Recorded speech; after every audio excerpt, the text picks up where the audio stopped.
lab-grown meat is like literally identical to real meat. It's just simply like grown in a lab.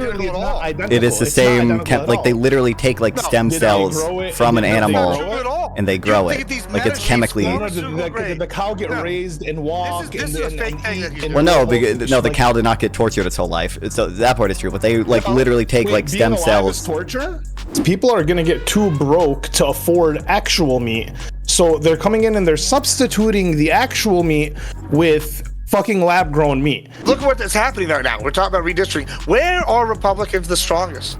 In the rural parts. True. Ranches, this is why the Republicans are opposing lab-grown meat. Exactly, because they are intelligent. And the leftists are evil bastards. And they want to. This is why they're pushing these companies to hurt the average man. There's two things leftists love. It's slavery and it's hurting America. Folks, liking and subscribing really helps me continue to produce content and is greatly appreciated. You can also make sure to check out my Discord server in the description below, where you can also find my Twitch, my Kick, and my Twitter. According to its supporters, lab-grown meat has the potential to revolutionize the agricultural business with the adoption of a sustainable, cruelty-free alternative. Its detractors claim that it's unsafe and a threat to a critical portion of the American economy. Do you support the ban? Should government be stepping in to stifle this market before it even begins? Do you think lab-grown meat is safe? Should it even matter if it is or isn't when concerning a ban? And shout out to my man Ali for sending me this article. So yeah, it's pretty straightforward. Texas banning lab-grown meat. And it is like there's not much of it that exists out there, right? It's not like we've established some level of danger. Maybe other people will disagree with this, but we haven't established some sort of danger, and then now there's the state regulators responding to that. This is a sub-industry that's just trying to get its legs under itself. But, you know, bans are coming down, and they're coming down hard. Now, I might actually agree overall with bans if it's unsafe, right? If it's indeed unsafe, then that's the case. But like, it doesn't. I don't know if that's actually necessarily being demonstrated, and I'm not sure it's being demonstrated for the lawmakers. I think they might be responding to other reasons, other concerns when banning these, and maybe those are valid concerns. So yeah, I just wanted to explore this whole idea with lab-grown meat. So sort of Lactoid, work our way around. My position is pretty straightforward. I think the banning of lab-grown meat is really bad. You should be allowed to have it. It's free market, baby. Like classic example of free market. You're telling me that I can't grow meat in my basement because some fucking rancher wants to have a cow? Look, you can have your cow. I can have my lab-grown meat. Sorry. Okay. Nonfon, excuse me. Look, I've always said, okay, your real enemy, it's not the billionaires, it's the fucking farmers, bro. Okay, they say billionaires don't pay taxes. Guess who has the highest non-compliance rate with taxes, okay? It's the fucking farmers. Everyone complains about all the subsidies Elon Musk gets, okay? You know who gets more? The fucking farmers, dude, okay? Like, in all seriousness, I've not seen any evidence that lab-grown meat is harmful. It's, like, chemically identical to real meat, so there's not good reason to believe that it would necessarily be harmful. But we know that animal agriculture is just like really harmful, at the very least for the animals that are involved in it. And I don't think, you don't got to go full Nonfon vegan shrimp welfare project to recognize that factory farming causes a lot of suffering, and lab-grown meat offers, is somewhat of an off-road from that. And I do want to say, over on my stream, okay, we are doing a fundraiser, okay, whenever we talk about animal welfare stuff, I like to fundraise. So we're doing a fundraiser for FarmKind. They're a good charity that tries to reduce the amount of suffering in factory farms. Already raised $60 so far, so hell yeah. All right. If we raise 20 more, I'll put the shrimp costume on. There's an incentive. Well, there you go. AdmiralGibbs. Oh, yeah. Great segue there with the shrimp welfare guy. I'm debating the shrimp welfare guy, one of the founders people, I think, on Saturday is what I was told.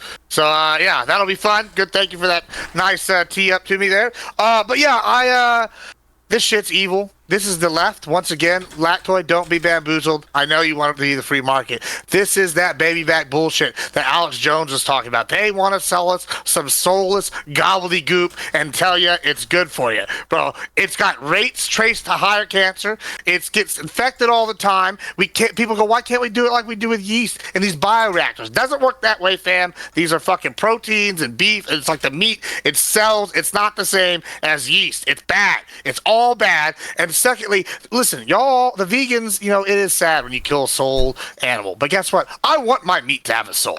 Like, I want the soul in there. I know it's of the earth. I know it's good. I don't know. What happens when the government comes and they decide, oh, well, we're going to ban all the farmers. We're going to ban all the ranchers. We're going to only let you eat this lab-grown corpse starch. Oh, that's going to be good for you, bro. And, suddenly, now you're eating this bullshit and you're dying. That's the future. You want to be eating the bugs and the fucking corpse starch. I hope you're ready for that future. And finally, the people that have talked so far, they've said the farmers. Guess what? The farmers don't grow meat, fam. That's the ranchers. The ranchers grow the meat. There's no fucking farms that are growing these. It's a misnomer. It's bad. Just can't trust them if they're using that as an ag term. Can't trust them. They don't know what they're talking about. Okay. Ali. For once, Gibbsy, I agree with every fucking thing you just said. I'm not eating your fucking government science-grown meat slop. Go fuck yourselves. This is America, right? I want my cattle. I want you to raise the cattle. Okay, I'm all. Listen, don't ban it. I don't care if you actually want to grow it. But the issue is the way this fucking government works is they go, hey, we're just gonna try to implement. Well, actually, thank God our government's banning this shit. Maybe the Republican states have some things right. But the way it works is when they introduce this shit, they go, hey, we're just going to introduce it. And then somehow it becomes implemented. And then the fucking vegans, we're letting the vegans win. And then they get on their moral fucking high ground. And then they start infiltrating the government like the terrorists they fucking are. And they start going, hey, listen, it's bad that you're eating regular meat. You should at least supplement half of your diet with fucking lab-grown meat. Then it gets implemented in the schools, right? Right, Lactoid? It starts with the schools, with the kids. They start teaching the kids this fucking bullshit. That you can grow your meat at home. The big bad government wants to stop you from growing. Listen, fuck this shit. Let's get into the topic. But all I'm saying is no. Fucking no. If you want good meat, just get halal and call it a fucking day. Sharia solves all of this. I keep telling you guys. I thought at first that Gibbs was making the case against real meat. Talking about linked to higher cancer rates and deleterious health effects. Because highly processed foods aren't linked to cancer. That's what they say about real meat. That's what they say about processed foods too. Synthetic shit's worse. So lab grown meat is literally identical to real meat. It's just simply grown in a lab. It's not identical. It is the same. They literally take stem cells from an animal and they grow it. These meta chemically. The cow get raised and walk. This is a fake thing that he's doing. The cow did not get tortured its whole life. So that part is true. But they literally take stem cells. Being alive is torture? But the conditions that cows are actually the lucky ones when it comes to animal agriculture. But to be fair, Nonfon's end goal is to eliminate animals, become robo-humans, and turn the entire Earth into a cement ball. Hold on. That's obviously much more. So I accept that. I accept that I have I have controversial beliefs about being vegan and our moral obligation not to eat meat. Okay, but to say I think it's a much more modest premise to just simply say. It's just a good thing to at least sometimes supplement, real meat with lab-grown meat. You don't have to have lab-grown. Banning it and preventing it. You don't have to have lab-grown. You just have vegetables. Let me give you the two biggest pros. The two biggest pros for this are one, it's greenhouse efficiency, right? And two, it's idea that it's going to save the animals, right? Or we're going to at least give an alternative. That's an argument, right? Okay, and maybe space exploration. I'll maybe give it a pass for space exploration, but.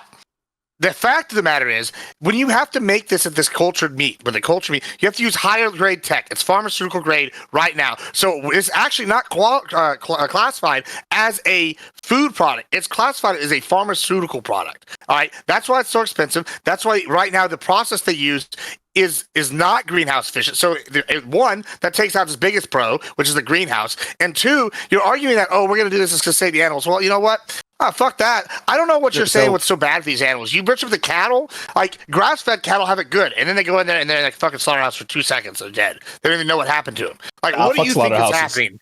I mean, what do you think? Yeah, but even then, what do you think happens at like a ranch, like a grass-fed ranch, which is now becoming the majority, like, you know, within a rounding error, all of the meat supplied in America is from factory farms. It's not happy animals. What is a factory farm?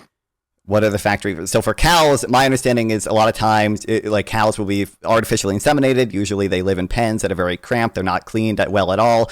A lot of times they'll castrate cows like without anesthesia. Cows, like dairy cows, are like separated from their young. There's a like whole bunch of things that, like, you know, the average person kind of finds like heinously immoral about the way the factory farms operate. Yeah, but they also classify commercial ranches as factory farms that are like just giant grass-fed ones as well. Like a giant grass-fed ranch being a factory farm is a totally different experience. It might have more herd on it than say what you're arguing with the Nonfon. Are you trying to ban? The real question here is: are people like you and your irk? Are you people going to try to ban natural meat? Yeah, it's just well, I would separate out like what I would do in my ideal society, right, Lactoid? Go ahead. Which is based on a lot of like really controversial premises. You could lose me. From what is like a very the vaccines are going to meat next. Why not just put the culture meat? Well, I would separate out like what I would do as an evil vegan utilitarian, right? In my like perfectly ideal society, 200 years from now, when we're all the socialists, past the need for meat or whatever. You give it a little bit. I think you only have to accept a much more modest premise that like animal suffering has above zero value, and that lab-grown meat, at least if it's viable, which is, I mean, presumably the reason people in the market are funding it is because they believe it will at least be viable someday. That to the extent that happens, that will reduce like animal suffering in factory farms. That's like, I think that's all you have to accept. Animal suffering devalues the meat. You realize that, right? Like, it actually makes the meat worse the more the meat suffers. Like, you understand that, right? I don't think there's evidence of that. Yeah, well, regardless, I think there's a lot of it. Gibbs, I don't think Nonfon. Here's my take. I don't know if Nonfon and his people are going to come try to ban it. Then that's like a big deal, and I would oppose that for sure. That's the end goal, man. Like, I'm a hunter, right? Well, there is a special connection with eating the food that you personally kill, for sure. And I think there's something to that that's important. I think that what's going to happen, though, is my prediction is that we're going to, all these bans are going to wear off, and then lab-grown meat is going to become, like, continue to develop. And they're going to get so fucking good at it that they're going to make it for, like, dirt cheap compared to, like, regular, like, cow meat. And it's just going to outcompete the regular cow meat in the market. That's what I think is going to happen. And then the market, like it's going to be a specialty luxury to be able to find like actual natural cow meat, and it's like not even going to be really any better than the lab grown meat. That's what I think is probably going to be the case. Oh, this is the craziest bullshit I've ever heard. This is where they start injecting whatever the fuck they want into the meat because it's some fucking random labs. They inject cows full of shit. They inject cows full of shit. No, listen, I'm sorry. Listen, I joke around when I say Sharia will solve all this, but like when I fucking go buy meat, I know where the farm it comes from. I can go buy a cow specifically, have it cut up for me. Like, you just have to get to know your fucking local farmers and your local ranchers and all that shit. It's not fucking hard. They still just put a little investment into yourselves. No, you don't. You don't have to do that. Like, I mean, like, Gibbs, do you vaccinate your cows?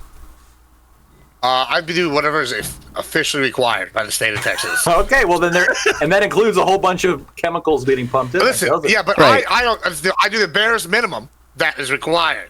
Sure. And so is the barest minimum really all that much less? I'm sorry. Do you think that the lab grown meat is just like the fully processed synthetic shit is any better in terms of like what they use to like make it and how they make it? And, like so I think it's possible. I think it's possible to be better because my understanding is that, like, for example, a lot of illnesses that you get from eating meat has to do with contamination during the slaughtering process or throughout the life of the cow, right? So parasites, for example, like tapeworms. Tapeworms come with like the pork tapeworm, for example. If we get so like that comes from what the pig eats. The pig eats some kind of larva. Okay, you're the Muslim. I get it, right? But we're Americans. We love pork. I love tapeworm. Yeah, I'm obviously trying to avoid the tapeworm. Okay, well, if all the pork is lab grown, It's not going to be, Well, okay, so here's your problem. Wait, real quick. A McDonald's burger. Isn't there a whole thing where a McDonald's burger doesn't fucking deteriorate for like 80 years or some bullshit like that? Like that's presumably all synthetic bullshit. I thought that was a Twinkie. I thought that was a Twinkie. I think it was a burger. People have done it There's with a McDouble. They put a Big Mac and it just doesn't fucking. It's just the sodium. It's just the sodium. They can do that with lab-grown meat too if they wanted. But hold on. I'm just saying that shit isn't good. Do you understand how meat gets its flavor? I still eat it. How does meat get its flavor? And the heme. So the meat is partially flavored by the food that the animal eats. This is why deer, depending on its diet, blood, how much exercise it gets. And what else? Like the life experiences, right? Mm-hmm. Yeah, like exercise and diet mostly. Mm-hmm. You being alive. Okay, so like it gets it from exercise. Oh, it gets attacked. We just steer into it. Chemicals over time, right? Okay. Surely, yeah. Sure. Okay. So, like, why is veal, prized as a thing? Even though I'd agree veal is somewhat inhumane. Why is it prized though? Do you understand why? Because the flavor, right? They hand feed it. It's more rare. Or like Wagyu. Yeah. Kobe. So veal is one, they hand feed it. Two, it's not allowed to move. Three, it's the age of the calf, so it's tender, young, all this thing. It has a certain flavor, right? Sure. Here's the thing: you're not going to be able to recreate that in a lab. Why not? Why not? Why not? Why would you be able to do? How are you going to feed it? Like, okay, couldn't you actually have more control? No, how are you going to feed an Idaho fed like grass or something? Or we're going to give salt grass, and you're going to feed this. Well, you can emulate it. You would have a substrate. We're going to release these proteins to recreate its life experience. This is insanity. No. What you would do, you would have a substrate, and you probably have much more control actually as to like what kind of flavor meat you're trying to do, because you could change like. You could have a whole collection of different substrates that you'd be growing the meat on, and then like the nutrients that the cells are absorbing is going to be different depending on what substrate you use. You can make like grape flavored meat. I don't know, that might be pretty wacky. You could do all sorts of cool shit. And on top of that, that sound good? It's called yeah. That sounds pretty gross. You can just season the meat that you're eating probably now. A bad example. Bro, I understand grape is probably a bad example, but I like the idea. No, it's really not. They make bacon. They make bacon jam and jelly that you can add right to your fucking steak, and it's like you can use a grape jelly if you want with a little bit of bacon and add it right to your steak. You can do this. It's called season your steak. Okay, so you guys are different than like having the meat actually be a different flavor. Bro, like you're telling me you want to like that once again. The ultimate goal here is to ban. No. Ultimate goal apes replace tobacco. Lab grown meat's going to replace the cows. It's just. I'm sorry, it's inevitable. Yeah, and so the ultimate goal is to like replace, and you're okay with that. Let's replace it with the science. I'm only okay with it if it's market driven. If the lab-grown meat gets so like, I think it's going to start out like a luxury product for hardcore but it's already not. And then over time, it's going to get super cheap. Hold on. Before you do, we got to let some other people in. We're going to let Cory in and then Nonfon. Oh, and testing. Let me know. Then I want to get back in on this market bullshit that Lactoid. Who's pushing guys, it? Then as soon as these two are done, you guys can jump back in. And to the audience members, I made a change. Hopefully, it'll be a positive change. Someone's recommended in the comments, so. Let me know if my sound is good for now, but we'll keep an eye on it.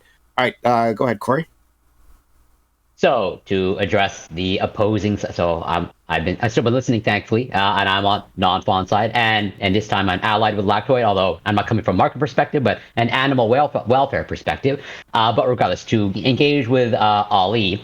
So in the past, you like to measure the economy through chips.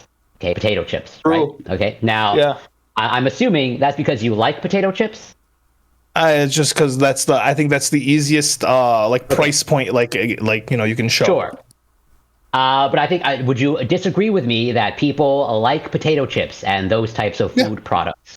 No, we don't know. And the point that I'm making is we have a whole issue now of like ultra processed food, okay, and people consuming ultra processed foods. Why do people consume them? Well, one, they're cheap. Two, they just tend to taste really good, and they're addictive to eat to a certain extent. Meat, lab-grown meat, is going to be the example of like the most ultra-processed food that's going to be engineered to your taste buds to exactly how you want. It's not good. Exactly.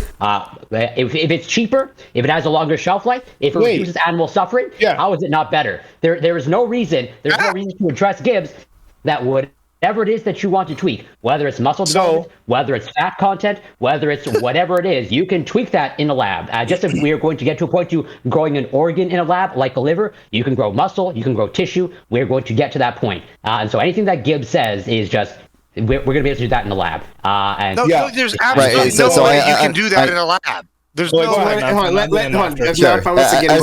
way. So, you know, you guys are both like mentioning reasons like you personally like would not want to eat lab grown meat or whatever, and I can semi kind of understand like some of that skepticism or whatever. But the whole reason people are investing in it is because they expect, even if some people don't want it now, there's going to be a lot of people in the future that do want it, and you know that seems to be not the expectation. You don't think that's the expectation? Why would they be investing in it if they don't think that they? So this is okay. So this is why. So here's the thing, man. Here's the thing. This is the actual way I see it. So I understand that there are studies, and this proves this. The actual fact of the matter is, people are going to get too broke to afford actual meat. So they're coming in and they're substituting the actual meat with fucking lab-grown meat. When the issue isn't that, like, the issue is that people can't afford regular meat, and that's the actual problem, right? Shit's too expensive. So like what? So in a world, it's a plan. Either the price of shit is too inflated, and that's the actual problem. We need to fucking address the price of shit and the way the market I totally disagree with that. Groceries, or the entire world is going to have to eat lab-grown meat. And food has been getting cheaper over time. I'm pro. Listen, personally, I am pro more like of a natural like life. I don't want to get so far away that we're literally just eating little nutrient pills to like have that. I don't think that's existence. I think a synthetic. Well, no, I think that's the eventual goal, right? I think the issue is like the normal person isn't able to is in the future they're planning for the normal person to not be able to afford meat, and normal meat be a luxury item, which is not a good system to plan for. I want to piggyback off this. Actually, I think it's bigger than that. Maybe I'm a conspiracy theorist. I don't know. But I actually think this is a concerted effort by people on the left. Because one, maybe my radar has gone off. Since in the last 3 weeks, I've seen, beef prices going up, and simultaneously I've seen this lab-grown meat thing suddenly start going, because people are starting to point to the ag industry growing here, and now, suddenly lab-grown meat is going to be an alternative. One, I don't like the idea of, let's get rid of our ability to produce natural meat and be in here as an agricultural industry here in the United States. Like, if an enemy comes in, that's a national security risk if they take out our food, right? That's just one way. Two, I don't like the government being able to come in, we're going to nationalize all the lab-grown meat industry, and now all of a sudden, we're going to put whatever we want in here, and that's one more way to control people. That's bad. Three, I don't think it's a bad thing to want us to get away from processed foods. Corey just made the point, all these processed foods are great. That's a fucking terrible thing. There's a reason why. When we I don't know that you use the word great. I don't know that you use the word great. No, hold on. And price. You said preferred. Like, you meant preferred. Yeah, sure. Preferred. But I'm saying I think it's a bad thing whenever I go, people, the pumpkin spice latte, we found it doesn't have any pumpkin in there. Actually, it does have ammonia in there. That can't be good for humans. We wonder why cancer rates are soaring, and I think it's directly attributed to a lot of this fucking processed food bullshit. I think a lot of the chemicals and bullshit that they put in our food that we just don't need. Other countries are saying the same thing. When you go overseas and eat, you lose weight eating the same shit because they don't have all this other additive bullshit. It's just common sense now at this point. We know it. You know it. I know it. Right? And then you'll talk about, these things are going to become a luxury item. Guess what? I probably would personally benefit from being a luxury item with this beef thing. I have a big enough ranch that I think we'd be insulated, and we have a high enough grade product that I'd probably be fine. I'd probably be able to charge bukus more and buy more land even, because other ranchers will go out of business. But it's not that. It's that this is a bad thing overall in the long term to go, hey, we're going to start pushing processed foods. And Corey even said it himself, this is the most processed food we can get. And it's not even that. It doesn't even take care of the greenhouse factors that people keep bringing up. Y'all haven't brought this up, and so I know I'm fighting ghosts on this panel. But the biggest argument I hear from people outside of the humanity issue is the greenhouse stuff. Guess what? Right now, you can't produce it. Maybe in the future, you can build some tech, but you cannot do this in the same way that the bioreactors What are we going to do with all the cows and chickens and animals that are just born? And finally, y'all talk about animal humanity. The only reason cattle exist in the capacity it lists today is because they are a food source. They would probably be extinct if humans weren't farming and raising them. You're welcome, cows. Thank you for your existence. So it's obviously not good to bring something into existence if you're just going to torture it. No one has the intuition that it'd be good to bring a baby into existence for 10 minutes just to torture it and then die, right? So that's obviously not a good thing. But I mean, I think that most cows are or tortured and then killed for their meat or whatever. I mean, it's but, animal kingdom. Animals are food source for animals. This. Like that just is what it is. It's part of. It's part of the cycle. Real quick, here's a if we remove you guys laid out like 10 different points. Like, oh my god. So I don't know where you guys are getting like this government like conspiracy stuff from. Like so.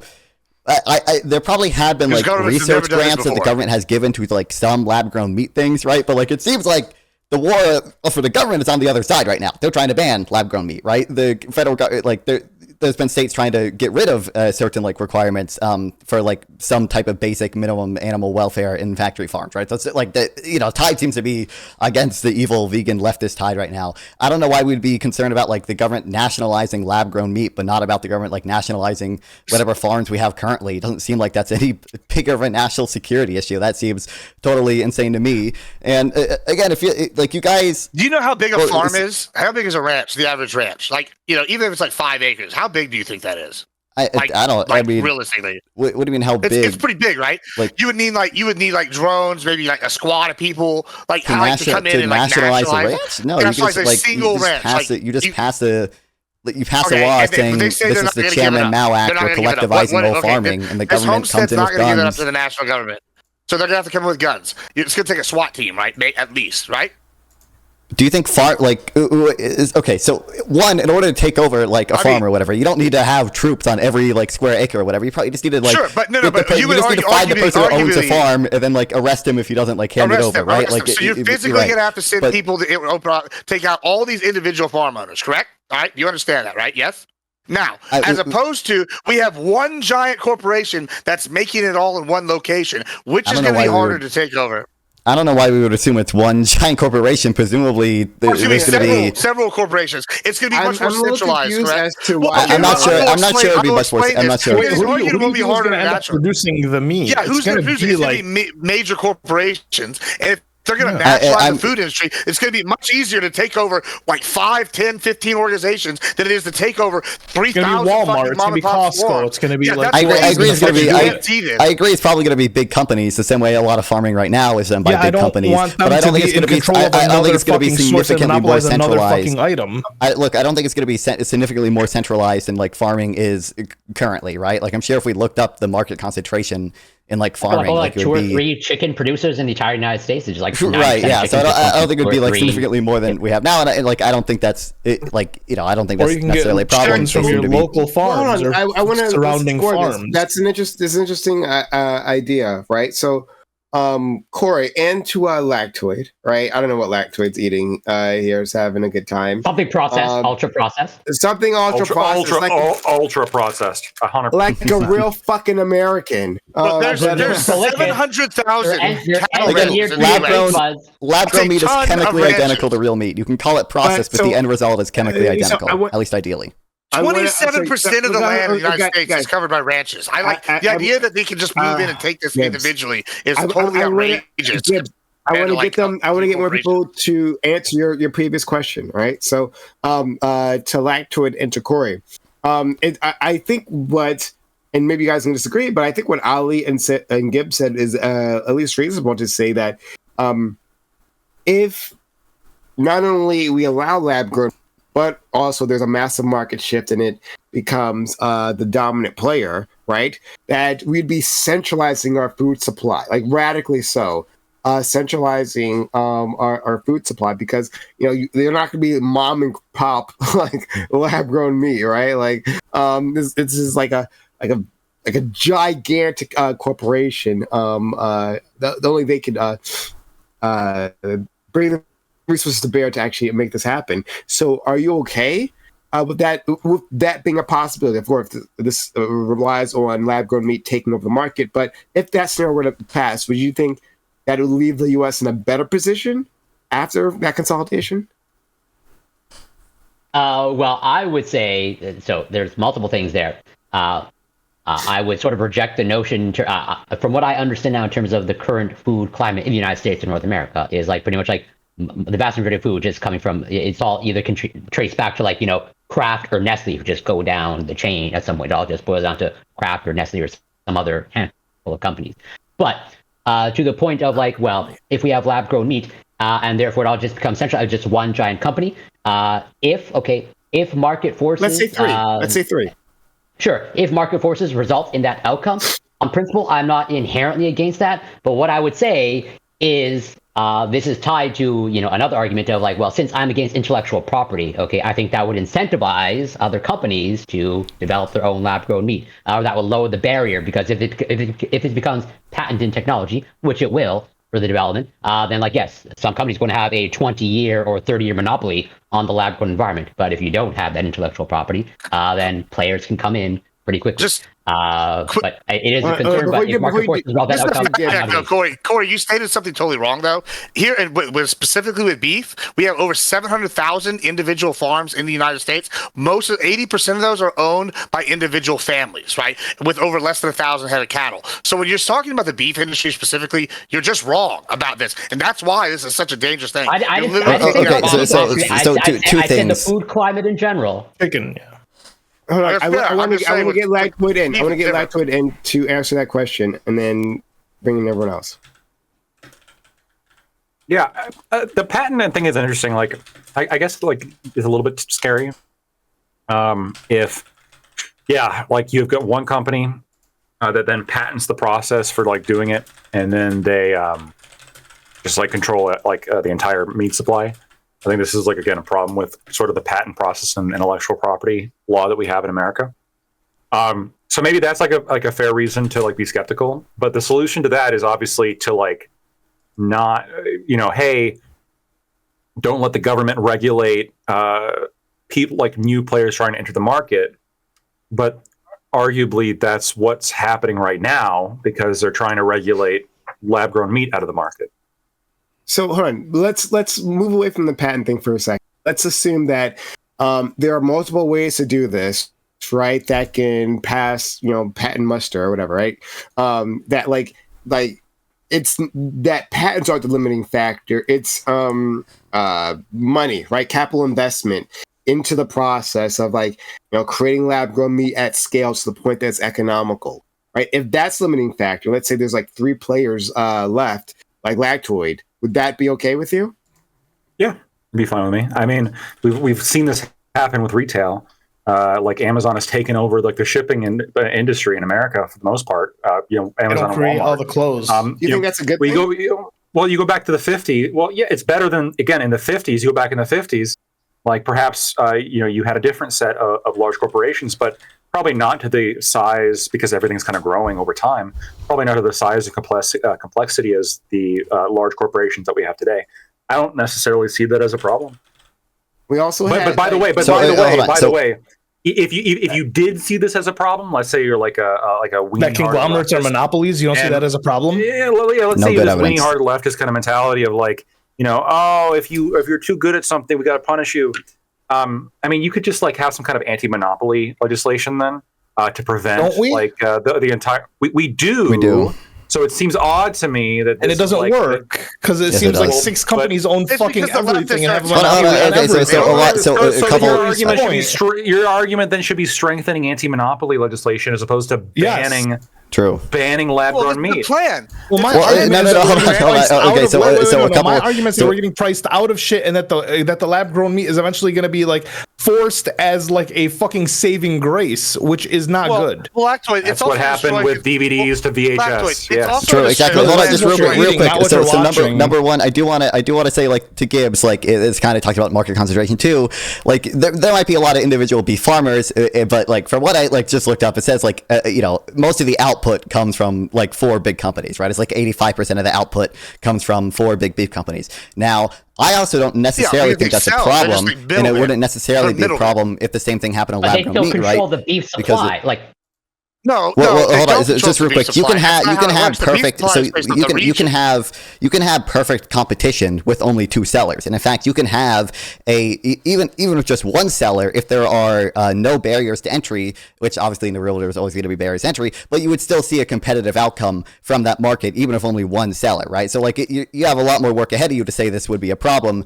than just saying like, oh, 85% of the beef or whatever is controlled by 4 companies. Not a necessity, like food. No, but you don't see competition. Wait, you don't see competition with necessities. Even if I like granted like this to Gibbs or whatever, like you're saying like it's gonna make it like slightly harder to nationalize the beef industry if we keep the beef industry we have now. Like to me that's just like a trivial benefit compared to what I view as like a pretty heinous practice, and I think most people have the moral intuition that the practices that go on beef farms and cows are lucky ones again are pretty bad. The idea that it's trivial that the whole government could be in control of our food supply. Oh yeah, that sounds great. Trivially easier, right? Because that's I don't think right there.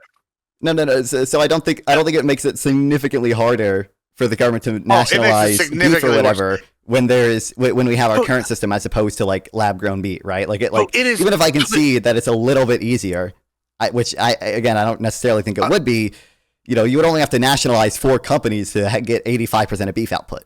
So like that's that's just not that doesn't seem like a big problem. No, that's not true at all. No, wait. Because the farmers would have to wait after nationalization. The farmers or the ranchers would then have to agree to sell to those corporations, which I would assume most ranchers would. Wait, hold on. No, what do you mean? No. Obviously, the government can nationalize. The government, if you're concerned about the government abusing its power, the U.S. government, the ranches. Hold on. The U.S. government. Okay, the U.S. government, if it really wanted to, and this is kind of what I assume Gibbs' hypothetical was the U.S. government could come in with guns and say, we own this ranch now. We could pass the Chairman-Mao Act through Congress, do you know how much land is? That's 27% of the United States. That's how much land they would have to physically occupy. That is no, you don't have to. Again, you just have to find the owner. It's not like you need someone on every square inch of the ranch or whatever.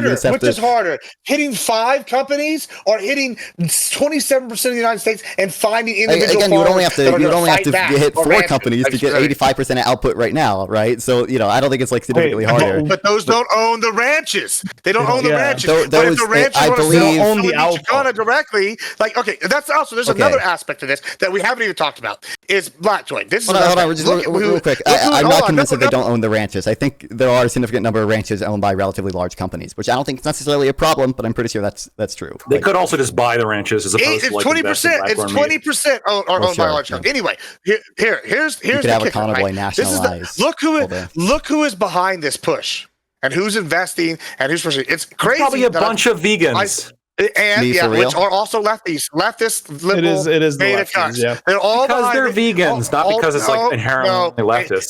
It is actually inherently because. Well, no, I do see a lot of Republicans right pushing for this as well. Look at what's happening right now. We're talking about redistricting. Where are Republicans the strongest? In the rural parts, true. This is why the Republicans are opposing lab-grown meat. Exactly, because they are intelligent, and the leftists are evil bastards, and they want to. This is why they're pushing these companies to hurt the average man. There's 2 things leftists love: it's slavery and it's hurting America. I this is why they're selling us out. Wow. It's I need room to ask one just quick question, Gibbs. How am I anti-free market for being opposed morally to OnlyFans? But you are not anti-free market and are totally right-wing and everything when you are in favor of banning, criminalizing a certain way of making meat.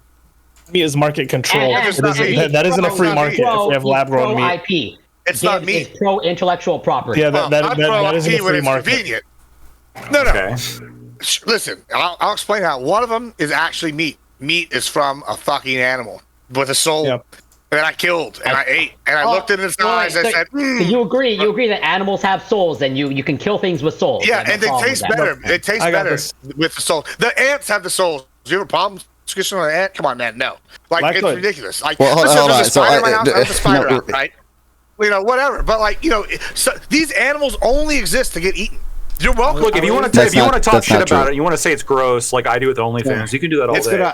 But let's not ban it. Come on, let's just have it. I'm going to personally ban it. Is the lab-grown meat real meat? No. I mean, what do we define here by? I would think so. I mean, it's like meat cells. It's like muscle cells, right? Isn't that what we call meat? That's what we call meat. Is it? Is that what we call meat? Is it? I would say so. Yeah. Trans women. What is a woman? What is meat? We're on Twitch. Twitch, Ali. I don't know how. Hey, listen. It's the we're gonna start genetic changing at the code level, bro. We're gonna just produce these pieces. All right. Listen. Wait.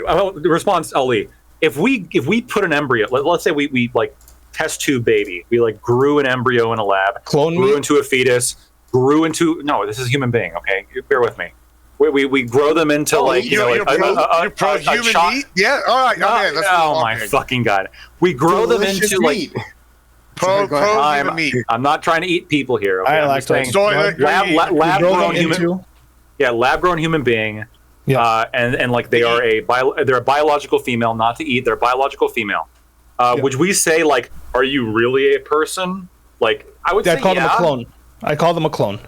But how are they a clone? But they're still a person, though. They're still a human being by all metrics. Yeah, they might have been like a lab-grown human being, but they're still a human being. Yeah, I call them a clone.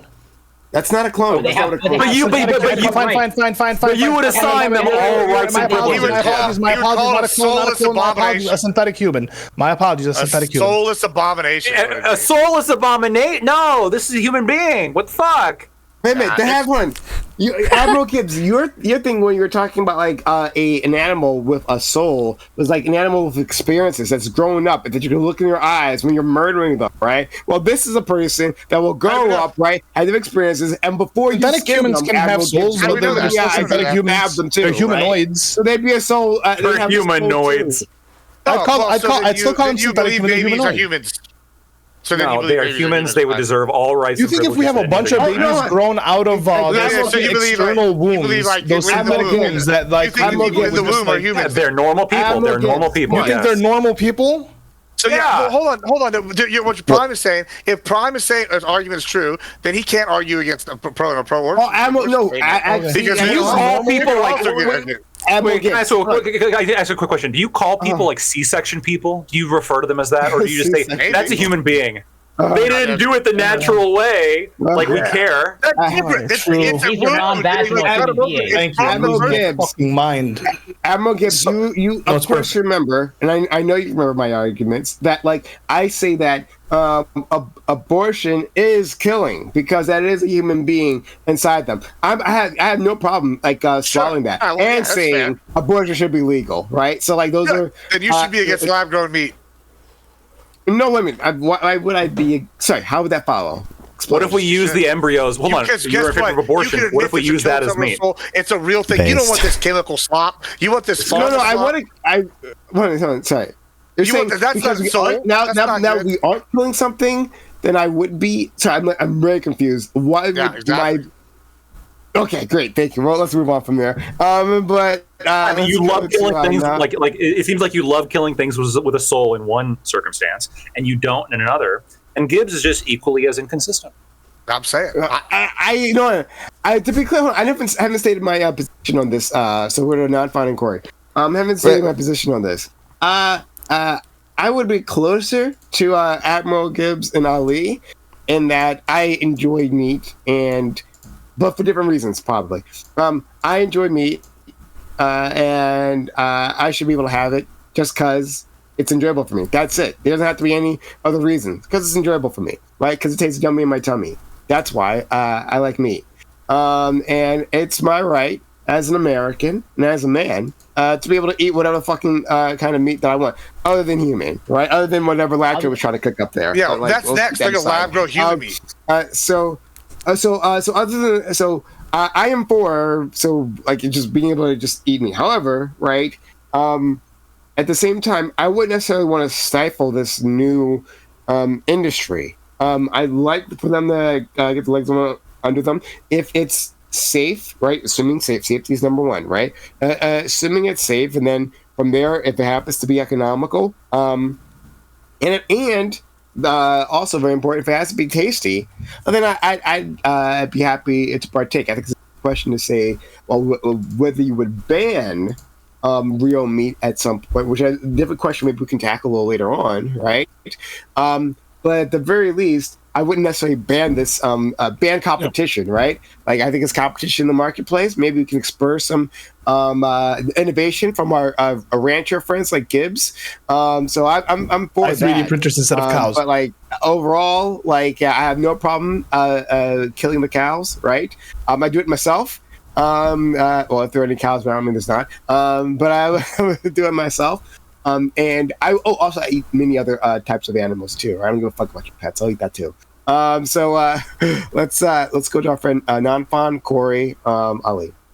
Okay, so it seems rather insane to me to make the argument that animals do have souls, right? Their suffering, at least to some minimum extent, matters, right? Like but the benefit from killing animals that do suffer is like so high as to like justify like banning lab-grown meat. Like, I just reject that. That seems absolutely like insane to me. Like if the next best alternative to like meat that suffers is not even like a bean burger anymore, right? It's like lab-grown meat that is chemically identical, except for the fact that the animal like didn't suffer and might taste like very marginally worse. To say that justifies the current plants absolutely do not suffer. To say that justifies the suffering of cows and chickens on factory farms now is like almost incomprehensible to me. That's what I keep asking you. You're talking about chickens. I can see what a chicken factory is. What is a factory farm in relation to a ranch? Tell me how that works.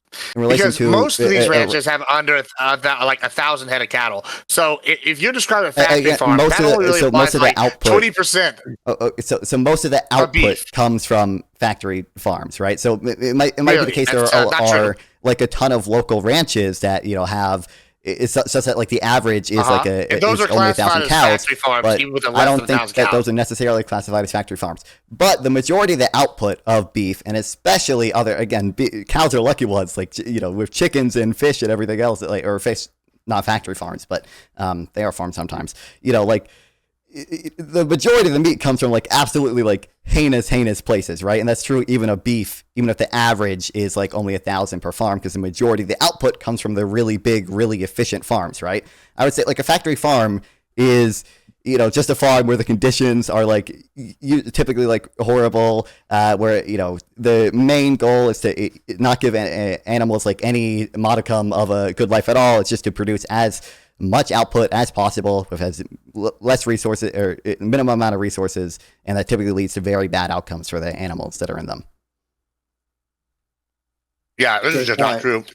Cory, what do you mean that's not true? Hold on, Gibbs, do you deny that like a lot of cows, for example, are subject to castration either 80% of the beef in the United States comes from the smaller farmers. Then, so like you're arguing about 20% of ranches, which follows. And what are you counting as smaller farmers? I don't think that's. I'm saying anybody. So when 20% are corporate owned, those are going to be your factory farmers. That's what you're talking about. That's 20% of ranches in the United States. And of that, 8 of those 700,000 that own like 27% of the land in the United States, most of those people that provide the beef for all of it, 80% in fact, own ranches with less than 1,000 head of cattle. So you're telling me when 80% of the cattle is coming from not factory farms, this is a real issue? No, all this is the source I have is at about 75 to get rid of American beef. That's what it is. So number one, like corporate ownership or like any of that stuff is not necessary to be a factory farm. Like you can be a locally owned like factory farm. That's why I keep telling you what is the factory farm. And I did not include anything about corporate ownership in my definition. I just said what a I'm farm. saying is when 80% of ranches have like less than 1,000 head. Like I already explained to you. So the data I have suggests that most of the output of beef comes from factory farms, right? It might be the case that the average is only 1,000, but that's because there's a lot of very small farms that don't produce much output. Most of the output, the source I have says 75% of the output comes from what would be classified as factory farms. And I want to ask you like a few direct questions. Do you think it is moral that many cows, I don't know the exact percentage, have their testicles castrated simply by like tying rubber bands around their testicles until they like restrict blood flow enough so that they fall off? Many cows. What percentage of cows are doing that? I just said I don't know the exact percentage. I'm just asking, do we agree that... I actually have done this. Like we go and we take that's great. a herd so do you think of cattle. That's a moral thing? That's what I'm asking. No. Let's talk about this. We're going to talk about what's the... I have never once, in many years of ranching, ever seen anybody do that, ever. And I know lots of ranchers. I've helped them castrate their cattle. I've done it myself. I've castrated cattle. We've taken them to the vet to do it. I have never once seen this. So I want you to show me direct proof, like where you can show me like where this is a commonplace thing. One, you don't do that. And for the reason, infection, it's going to cause stress on the cattle. It's going to be bad for the beef. Like, I don't know who's doing this. It might be these factory farms. They definitely don't care about the factory farms are talking about. Well, sure, but once again, 80% of beef in the United States is provided by farms that run less than 1,000 cattle, which is what the percentages are. As a rancher, I know for this for a fact. I can pull up different websites for proof. I posted these websites hundreds of times now in multiple group chats and in here and on my Discord. So, like, this is not even up for debate at this point. What the stats on this. So you're just wrong. My definition of factory farms does not include anything about the number of cows you own, right? Like, you could have 10 cows. That is the exact problem with what you're describing. When they would describe what I own as a factory farm, despite having thousands of acres and having cattle roaming in multiple free pastures, that's a factory farm. But they're sitting there and they only see the slaughterhouse at the right when they get killed. It's not like they have any bad experience. In fact, they're protected by dogs. I don't know the exact. Tell me, how is this cow's life bad? I just gave you one example, but cows are the lucky ones. Cows are the lucky ones. Hold on, I can listen to number. Hold on, just real quick. So we went the castration thing. That is a thing that does happen. I don't know the exact percentage of cows. Obviously, cows that are like burned, right? Like we literally brand them. They get 3rd-degree burns. A lot of cows just die from freezing to death or overheating. When they're like kept outside. Usually, when cows leave a ranch and they're shipped to like feedlots, they're usually kept in like very, very small containers, right? They're fed a bunch of stuff that's not very good for them to get them fat as fast as possible, right? Rather than making all the accusations, what's a factory farm? So we can. Yeah, he already said it's not ranked off based off how many like. Yeah. So I'm asking what it is. What actually is it? Non-farm. Are you asking me? So I just said I just gave a definition: a farm that is like primarily concerned about getting the most amount of output for the least amount of resources, right? That does not give like any consideration. Factory farming or factory ranching, like factory like meat production. What do you consider that? What do you consider a factory?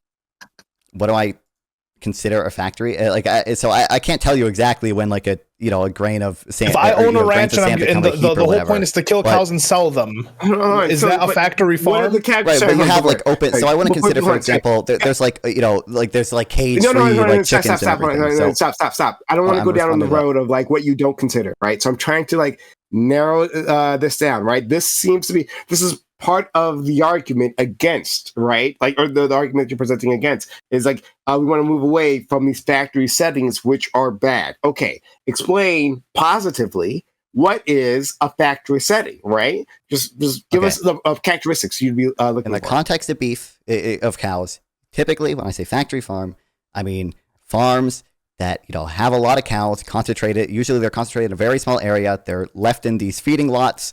They barely have room to lay down a lot of times. They're fed a bunch of like leftover slop. Feces are not cleaned up. They're usually under artificial lights that don't let them sleep properly.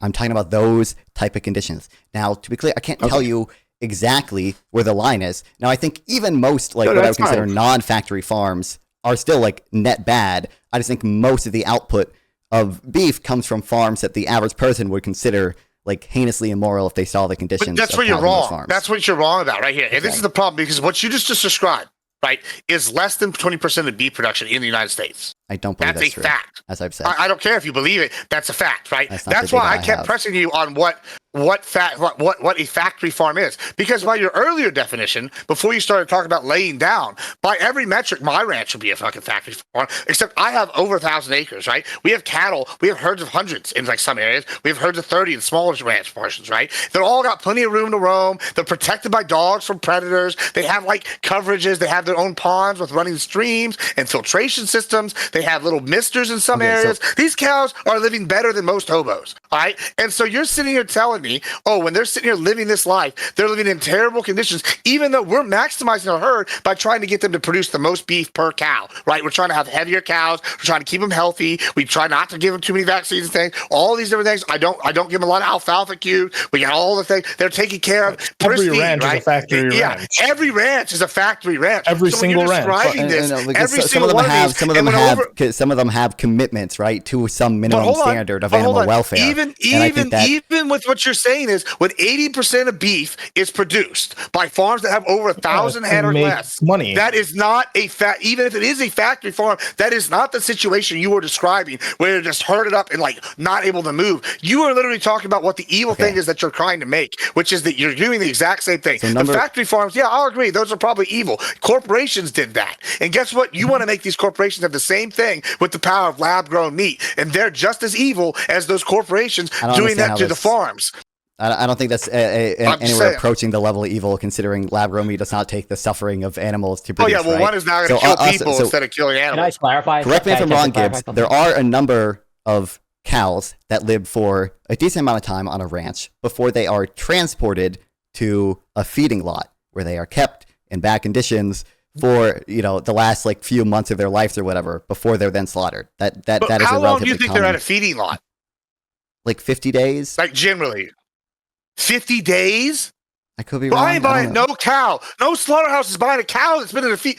Oh my God, this is just like how I know you don't know anything about this topic. This is crazy. Okay. You do not hold on. The source I have, the source I have says 75% of cows are held in feeding lots for like more than 45 days. Oh my God, 50 days, bro.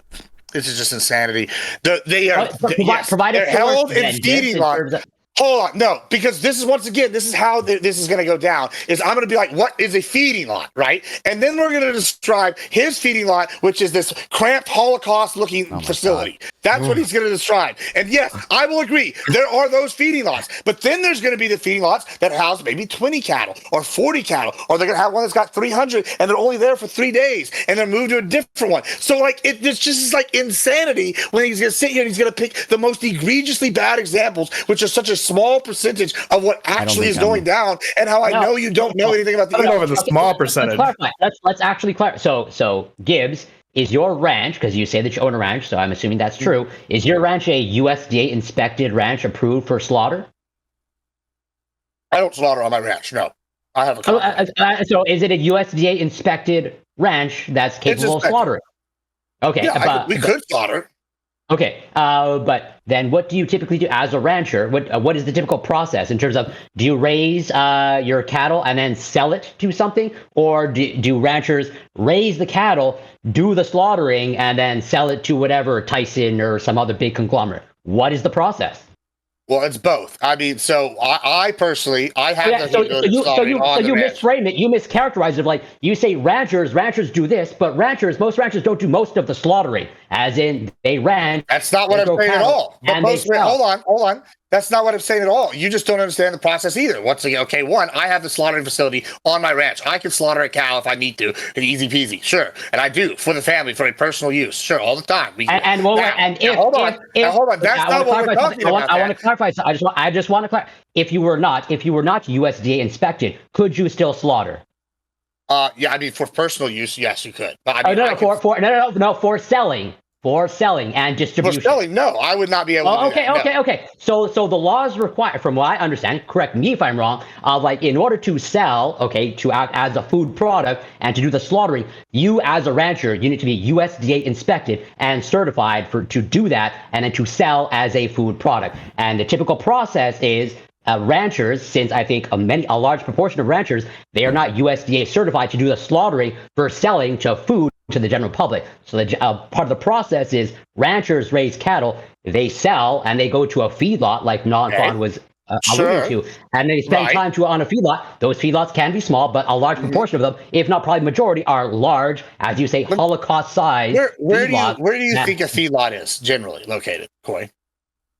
In probably a large place that can deal with that amount of waste that's coming from those amount of animals. Okay, and it's probably located fairly close to where the agriculture is going down, correct? Probably, yeah. Okay, and would you agree that then, once again, the local butchers, many of them, what either be in the inner cities or not inner cities, or in the cities at like large processing facilities. Those classic inner city butchers, right? No, I mean like in the cities, like they're gonna have large facilities, or they're gonna be very close, like local butchers, right? They're gonna have like cities around, like say I don't know that most people are buying their meat from local butchers. I don't have that, but you never heard of like a meat market, like a meat market. Like I would sell to like La Michoacana, which is like a chain of Mexican meat markets throughout San Antonio. That'd be a local meat market. I think the general population in the United States gets most of the meat from your standard supermarket. What about HEB? That's a standard supermarket, a local supermarket. That's like I'm Canadian, so I don't know this typical standard. Sure, it's like a Walmart. It's like a Walmart, but it's a big regional. Anyway, sure. I, for example, have contracts with La Michoacana, a place called Pollock's. I got one with Saltgrass Steakhouse, and we also have one with fucking HEB, right? We have contracts with all of them, right? Now, it goes to a feedlot, and then all that happens at the feedlot, for us, they go, okay, this cow goes to that place, this cow goes to that place, this cow goes to that place, and the cows are there about 3-4 days. That's because we already have pre-made contracts. The cattle that y'all are talking about are the cows that are sold in these commercial slop things, and they're held in these giant holding facilities that are held for extended periods of time. Most of these smaller feedlots, where they sit there, they go to one processing facility, then they're sent to a butcher place, which is maybe a feedlot. Like, this is totally different things, and you're calling two different things feedlots. No, hold on, so the data I have, and you are free to link data if you think this is wrong, it says that 75% of cows are from factory farms that have concentrated feeding operations where they're held in these lots for more than 45 days. So I don't know where exactly you're getting your data from, but that's the data what I have on hand says, right? Like, that's... This is just like but what's okay, but hold on, just real quick. All that is necessary. Anything that I said was a mischaracterization in terms of the process. So, like, ranchers is not necessarily given that they do the slaughter. But the problem is a mischaracterization of what y'all are doing is a mischaracterization of the facts. Like, you're like, yeah, everything goes to a feedlot and they're still there 75 days, but a feedlot can vary quite a bit fucking differently between one to another. And y'all are saying it's a commercial feedlot. We already just discussed what a factory ranch is. By y'all's definition, I have a factory ranch, which is ridiculous if you compare it to like a corporate ranch where they have like something going down where all the cows are trumped up in a little room. Like, that's crazy, but it's still classified the same thing by y'all's metrics. It's all about wordplay. It's very dishonest. That's the problem. No, I mean, I don't think I ever used the term factory ranch. That was a term that you came up with. But to be clear, the thing that I want to get across, okay, is simply that it seems like we all assign above zero value to animal suffering. And cows, well, a lot of cows are the... I don't think I do. Okay, God damn it, Lactoid. Okay, cows have, I think that's they're actually the lucky ones. Sex with dogs. He's pro sex with dogs. I don't advocate to do it. No, he's super pro. I think cows. I believe that they suffer. I just don't mind killing them to eat them. Yeah. Okay, so well, you can believe that they suffer and just not assign any moral weight to it. But if you assign some minimum moral weight to the fact that animals suffer, right? Again, I think cows are the lucky one. Most of the gain from lab-grown meat will probably go to pigs, chickens, and fish, and shrimp, of course. But people substituting real meat for lab-grown meat, once lab-grown meat becomes commercially viable, would reduce animal suffering, and that would just be a moral good. Correct. No. Why not? Because moral. Why? Why is it the moral good? Because do you assign above zero value to animal suffering? More. But I assign more value to human suffering. That's fine. That's fine. I assign and I'm not gonna. So I'm not gonna suffer. I'm not gonna impose any more suffering on myself, so that some animals don't suffer. But what you're saying there is that you infinitely value human utility, infinitely more than animal utility, right? So from that, I value natural lifestyle to natural lifestyle. I guess full. We're all the Liver King on here, okay? No, it's not even Liver King, man. It's just in a world where because I see not even the choice. I see the force being made where it's fully synthetic and everything processed to the attempt of eating natural and locally sourced and so on and so forth. It's just I see the force towards synthetic and I don't like it. So I don't. Yeah. I don't know what we're exactly mean by force here. I mean, I think that's people are investing in lab-grown meat because they think it's a good investment. Market forces. So here's the thing. No, here's the thing. Lacto, you've been saying market forces and so on and so forth. It's like this was maybe true back in the past, right? Where like a new industry would come in and it would revolutionize everything and it would be cheaper for the people and so on and so forth. But like what's been happening lately is a new industry will come in, and because it has to compete with the original industry, it like is fucking free for the first like 5 to 10 years when it has all the investors and so on and so forth. So you have like Uber, Airbnb, every streaming service, and then automation in all the fucking chains, right? So like initially, yeah, things are a little bit cheaper because they have to compete with the like Uber had to compete with cabs and Airbnb had to compete with hotels. But now, if you look at it, they're the same price. An Airbnb is the same price as a hotel, if not more expensive, because like now it has like a novelty to it. So that's the problem, like with this innovation. It does not take any account into like the unintended consequences, right? So like right now we're talking about lab grown meat. All the ranchers, like let's just say we go forward, we lose all the ranchers, we lose all the local farms, we lose all of these things because we just have these essentially pharmaceutical companies that are going to be producing everything. What about all the workers, right? With the automation, it's like with the automation right now. With automation, is this just like a big work program? Yeah. What? No, it's not a big work program. Okay, so here's the thing. Like, I've been saying this for a while. We keep like taking. We do not take into consideration how many low skill workers we have, right? And unless you're okay with UBI, we have no replacement for the jobs they're going to do if we keep fucking automating them, right? If we keep automating their jobs, if we keep replacing their jobs with fucking more sciencey like robot. I mean, essentially robotic and science bullshit. What are we going to do with all the workers? Now, listen, I'm for UBI, right? I'm down to give people a basic income, but I just don't think that's going to fucking happen. I think what's going to happen is right now the lab-grown meat is going to come in. It's going to have to compete with natural meat, so it's going to obviously be cheaper for the first 5 to 6 years to get everyone on board. And once it has the fucking market, once it gains has the market, and the other industries don't exist, it's just going to go right fucking back up to the same price as natural meat, if not more, and it's going to be owned by a few fucking conglomerates versus local sources. Yeah, man, I'm pro local like owned shit, especially particularly when it comes to necessities like food, like particularly with food. Then they're gonna outlaw. Okay, so I don't think outlaw the beef. I don't think holistically you see good evidence of the effect that you're describing, because like markets are still competitive even once like some type of old technology has been out. Do cabs exist? Also, food prices have generally been going down over time. Yeah. What is?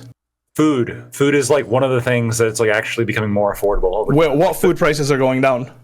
It's like general food pricing for like your average person, like the average diet. It's like more affordable to get food now than it was like in the 50s or 60s. Listen, I don't know a single person who says this. I understand that's anecdotes. Now you're gonna pull out some economist that tells me food is the best price it's ever been. No. I'm sucking dick to go get groceries. No, Ollie, I don't know who you know that's sucking dick. Here's really what this is. Thing like a whole bunch of things. Like society's complicated. Generally speaking, a whole bunch of things, most things I would say, are getting better with time. And generally speaking, most people say that shit's getting worse. It's very easy to appeal to nostalgia. We're 90s kids, like we all like to think about Pogs. The reality is Pogs were kind of lame. And if we had Pogs now, we really wouldn't spend that much time doing it. Like if you ever things wasn't lame, brother. No, this happens to me all the time. Like, yeah, hold on. There are things about the past that I think you can make a very strong argument that technology has made worse. Like the power of the dollar. No, like social media and like mood and depression, stuff like that. Wages have gone up. And I agree that like inflation. You're right, inflation's a thing. But if you look at like real personal income or real household income, that is income adjusted for inflation, it is generally going up. Like your average median real income is generally going up. And yes, like there are certain key categories that have where inflation's gone up a lot higher. No, what do you think the cost of living is? Because real income accounts for inflation. So that cost of living, that's the inflation we're talking about. People just have more buying capacity than they used to. But there's a couple key asset classes where inflations tend to outpace wages, and people will hyperfixate on that, right? When eggs go up in price every couple of years, people hyperfixate on that. When housing, for example, housing is very expensive now. You're right. The price of housing has gone up faster than wages has. But that's not the case when it comes to food. That's not the case when it comes to electronics. Just say you want socialism. Because I don't want to ban. Hold on. You can't reference socialism when you're talking about just banning an industry. I have to point out here, like, it's in direct competition to your industry. No, is there like maybe like a little bit of like self-serving? McDouble's like $3.50. Subsidized beef. Wait a minute. Hold on. I can't let that stand, right? My friend Gibbs, self-serving? Fucking never. Take that back, Lactoid. I would probably make more money because I have higher grade beef anyway. So I would be, I'd be like the new Texas Wagyu or whatever. Shit, we'd be fine. To be clear, farmers are already greedy fucks, okay, with all the subsidies and trade protection that they get, okay? Fuck these farmers. But second of all, you guys said, it wasn't a jobs program, and then you immediately went on to say, unless you're okay with a UBI, where you need these, like, farming jobs. So, like, it does just seem like you... No, that was me. And I say that true. It's true of all low skill labor is necessary in this fucking country because we have a lot of low skill people who do not have the fucking capacity to work jobs. And so if we just keep stripping their jobs away, they're going to need fucking UBI. It's high skill labor too. High law butchers, they're high skill labor. That's 100% true. To our friend Cory, who's been waiting quite patiently. That's what I'm saying. Probably go back to the same topic. But okay, so Gibbs and Ollie. Some arguments that I've heard, but mostly from Ollie. But you've alluded to a Gibbs of like lab-grown meat is like unnatural. Okay, this unnatural slop, so to speak. So out of curiosity, I suspect I know what your answer is, Ollie. In terms of I suspect is no, but correct me of like. So how do you feel about let's say space travel and going to Mars? As in you pro or against that, or do you view that as unnatural? I think it's a waste of time. Sure, and that's what I suspected. So, and Gibbs, are you of the same opinion? I already caveated it'd probably be necessary for space travel. Okay. So if lab-grown meat was necessary in terms of technology, you would not be against it.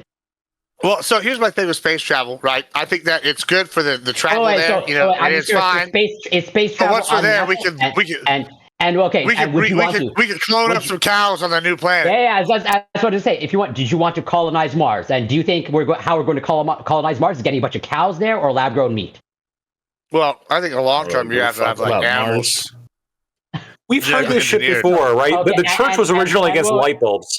I'm not done. I'm done. So, and also, in that vein, okay, where people seem to be against this sort of like unnatural thing and whatever natural is, it's a stupid concept. Out of curiosity, Gibbs, if I remember correctly, it was either last week or the week before, you were complaining about misinjecting some synthetic peptides. Is that unnatural and that's bad, or is that a good thing? Okay, wait, Cory, that's different. That's different. Wait, I'll tell you how are synthetic peptides different than any sort of engineer? I'm going to put a pin in my point. I find it super interesting, okay, especially coming from the right. Right seems to have this sentiment of pretty much viewing lab-grown meat as unnatural, even though there's this movement on the right of like pretty much every older right-wing influencer is probably on testosterone replacement therapy. Almost certainly RFK Jr. is. And testosterone, how is that testosterone sourced? They're not getting it from animals. Okay, this is lab-grown testosterone, and they seem to be in favor of that. And I'm curious how you view your synthetic peptides then.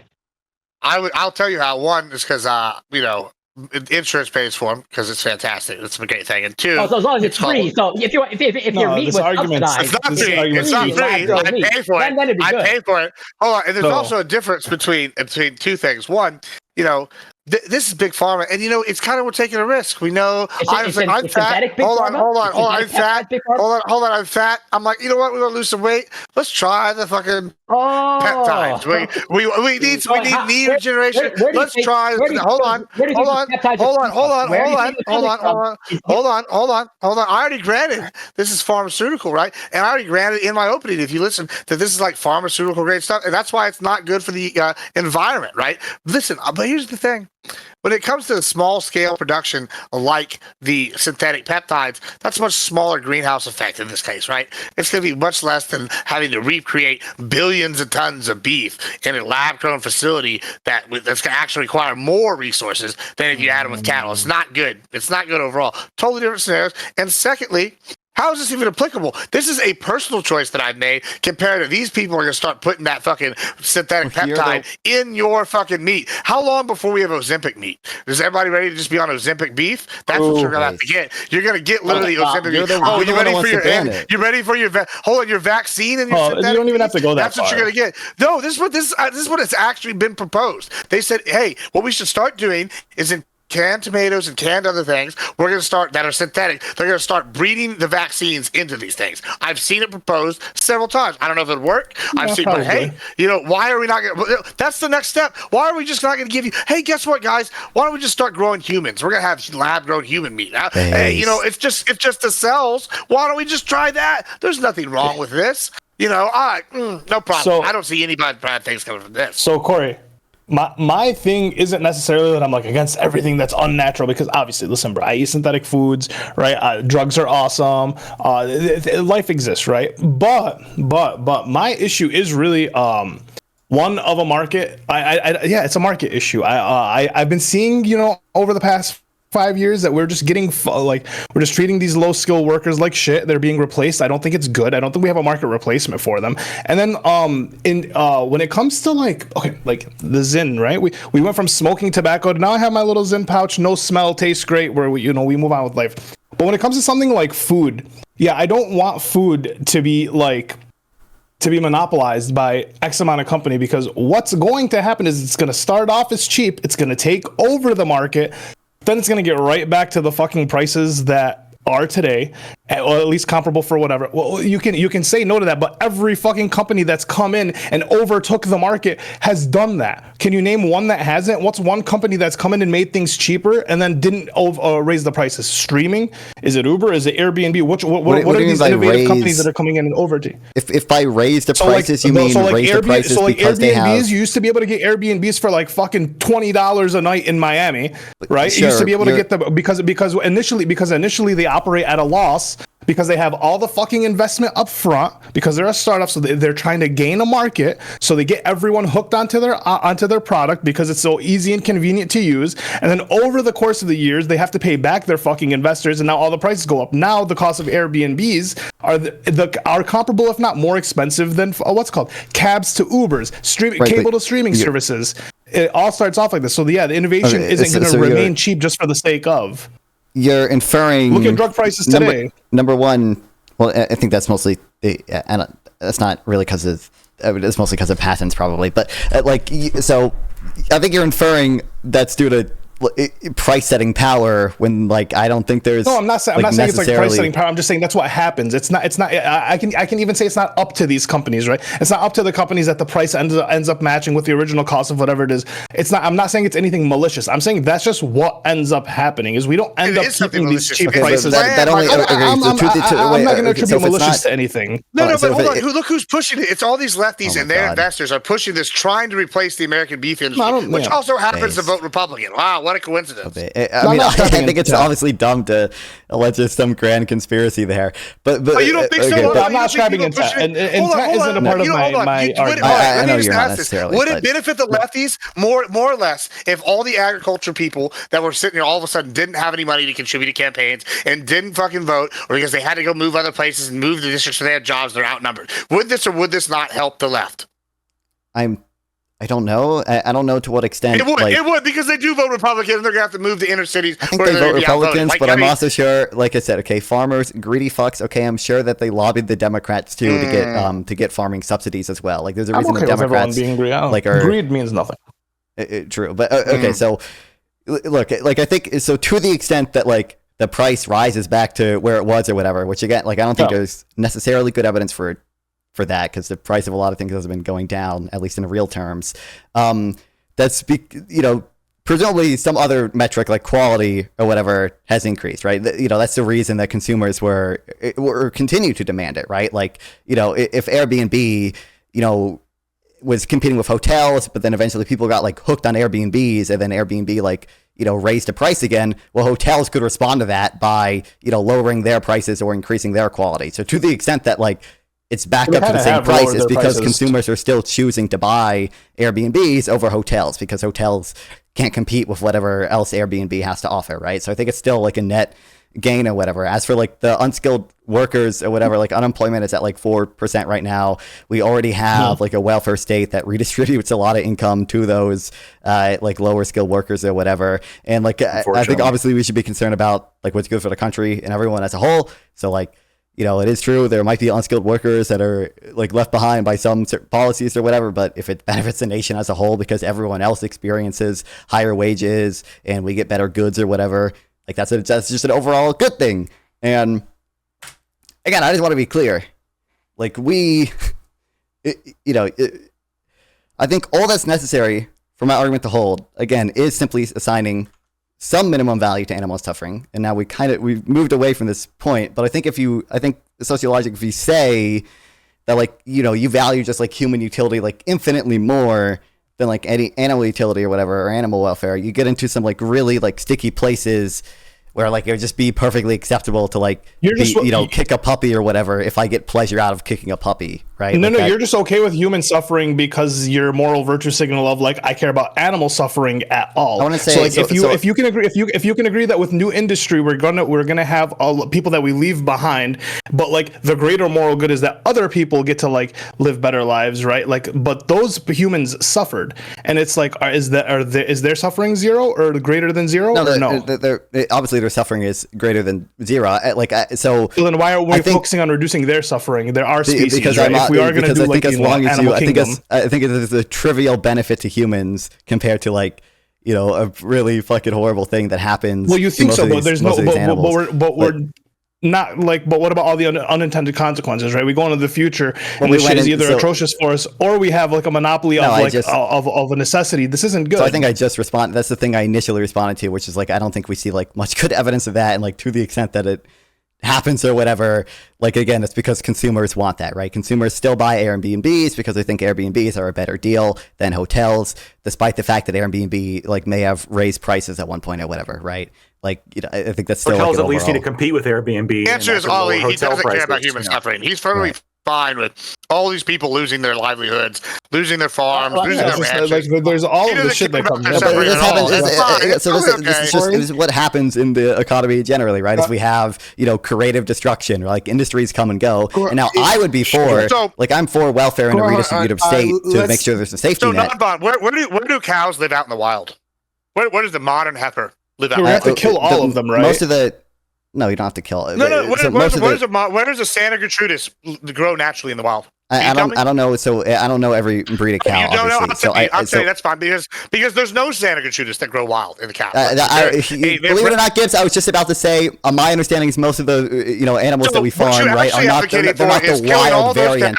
They're not the wild variant, right? All those cattle are going to die, and those species are going to go extinct. So that's good. I guess that's not animal suffering. So mainly all cattle. Gibbs, yes or no? Gibbs, I want a yes or no answer. Gibbs, I want a yes or no answer to this. Gibbs, yes or no? If you had a button in front of you to bring an infant into existence for 10 minutes, and during its entire 10 minutes alive, it'd be like skinned alive, right? Like it'd just be endlessly tortured for 10 minutes, and then it died. Would you press that button? Is it a good thing to press that button? Okay. Yeah, but there's difference between human and whatever. Is this the vegan gains argument? Is what's the difference between a human and an animal? No, let's engage with this argument. No, not at all. Does that guarantee the species? What Gibbs said is that it's bad for like. Does the species go extinct if I don't push the button? No. Because this go. Oh, well, okay. Well, if I don't push the button, the principle I'm trying to get Gibbs to acknowledge right now is simply that these will cause the species to go extinct.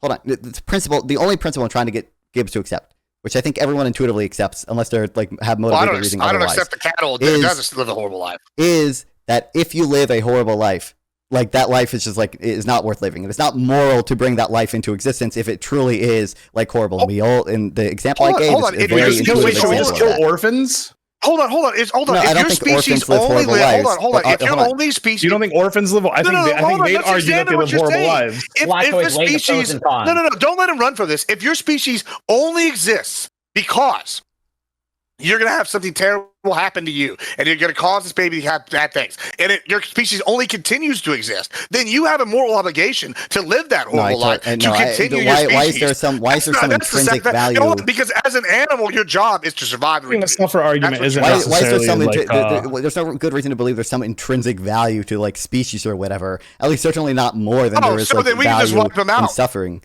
Then there's no intrinsic. Okay, so again, there's no intrinsic value to existing. If you accept the principle, then why is there intrinsic value to their suffering, or to their non-suffering? What? Sorry, Prime. If there's no intrinsic value to the species living in general, to their non-suffering. Yeah, say that again. You cut out for a little bit. Yeah. 2 seconds. If there is no intrinsic value to their to the species itself, is there intrinsic? Why would there be intrinsic value to their lack of suffering? Well, because I think, and this is obviously more controversial than I think it's what is necessary for my argument. So I think what is intrinsically valuable, morally speaking, is suffering, any suffering, right? So like I hold that like 1 unit of suffering between a cow and 1 unit of suffering in a human is equal, right? Now I don't think you actually have to accept that to have the position that lab grown meat is good, even if you say that like intrinsically, or even if you have like just some minimum extent to let's just think your process out. What Wait, happens whenever lab grown meat overtakes normal beef, right? We have all these cattle, they don't have any intrinsic value anymore. So what are we gonna do? We're gonna sell it cheaper. Hold on. They're gonna go to the slaughterhouse, and they're gonna be in worse conditions than they were before, because now we have to get rid of them quickly. And so they're gonna be underfed and just butchered in horrible conditions at a massive rate and suffer more. And then the species is gonna die off and go extinct. So what is they suffer just as much and then lost their species, if not more. So what is the benefit to this? Gibbs, if obviously like. If you just like if you switched it cows for like babies or whatever, the intuition would like totally flip, right? Like it's obviously good to do a one-time. Obviously better to do a one-time big kill off of babies than to have a infinite baby torture factory, right? Like you would rather. No, it continues to guarantee the species continues. So what is the justification for saying that not only do species have intrinsic value, but the intrinsic values that species have is greater than the intrinsic value that suffering has? I would rather, as a species, continue on and suffer than not have the chance to continue on at all. That's just basic science. That's the whole point of a species, is to continue on living. So you can say that's the whole point of a species from like an evolutionary perspective, but I'm talking like from how much suffering makes your life worth living. I want to. Sorry, let's go to Cory. He's been waiting patiently, and then we're to Ali, and then I'm sure Lactoid has something to say. I mean, we'll probably turn to this point, but I do want to attempt to address Ali's point or concern. I understand your concern in terms of the employment of as technology advances, potentially there's the potential for this unskilled labor to pretty much be phased out of the job market. But then I'm curious, so Netflix, let's say we currently have Netflix, we had it for a while. I'm assuming more or less, are you do you hate Netflix, or are you a subscriber of Netflix? I'm extremely frustrated that they manipulated the market, and now Netflix or Hulu or they're fucking expensive as shit, man. But sure. But that's it. I don't hate it. No, obviously I use them. I use the service. Yeah. Okay. So, but then I don't expect you to recall, but if as a refresher, and Netflix originally started as whatever DVDs through the mail and your classic red envelopes, and then they moved to streaming, and arguably Netflix was a major contributor to Blockbuster no longer existing. Should we have banned Netflix to conserve all the Blockbuster employees to make sure that? No, so I do think I do think there's a difference between something luxuries or retail. Like Blockbuster isn't a necessity, right? I think food is a little bit different. So I think when it comes to banning things in the food realm, I think there should be a little bit more regulation.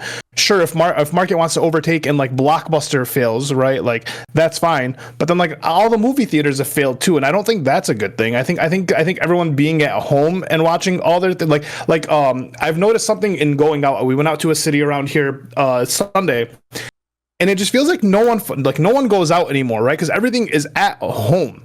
Right, there is no community. There is no fucking. There's no local community. There's no love for the local. So it's just, I don't think this is a benefit. And then long term, I just see a bunch of abandoned buildings outside. I don't see a nice society. If everyone's just fucking in their houses, right? Like I don't see it as a net good in the future. I agree. I don't want to get to this technological, cyberpunk scenario of like we're all just stuck. I'm thinking more idiocracy.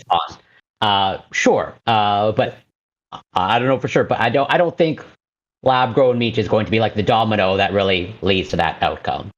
I think it's. I think once we start, once people are okay with their necessities being like ultra processed and monopolized, and like we're okay with our necessities being like highly unnatural. I think that's the beginning of people kind of sitting at home and having slop tubes, and just like you have your AI TV, you have your slop tube, you have your comfy lazy boy, and like you never have to leave your house because like everything's just fucking at home, right? You're not working because you have UBI because everything's automated, so you don't have to work, right? This is the utopia we talk about, but ends up being idiocracy, I think.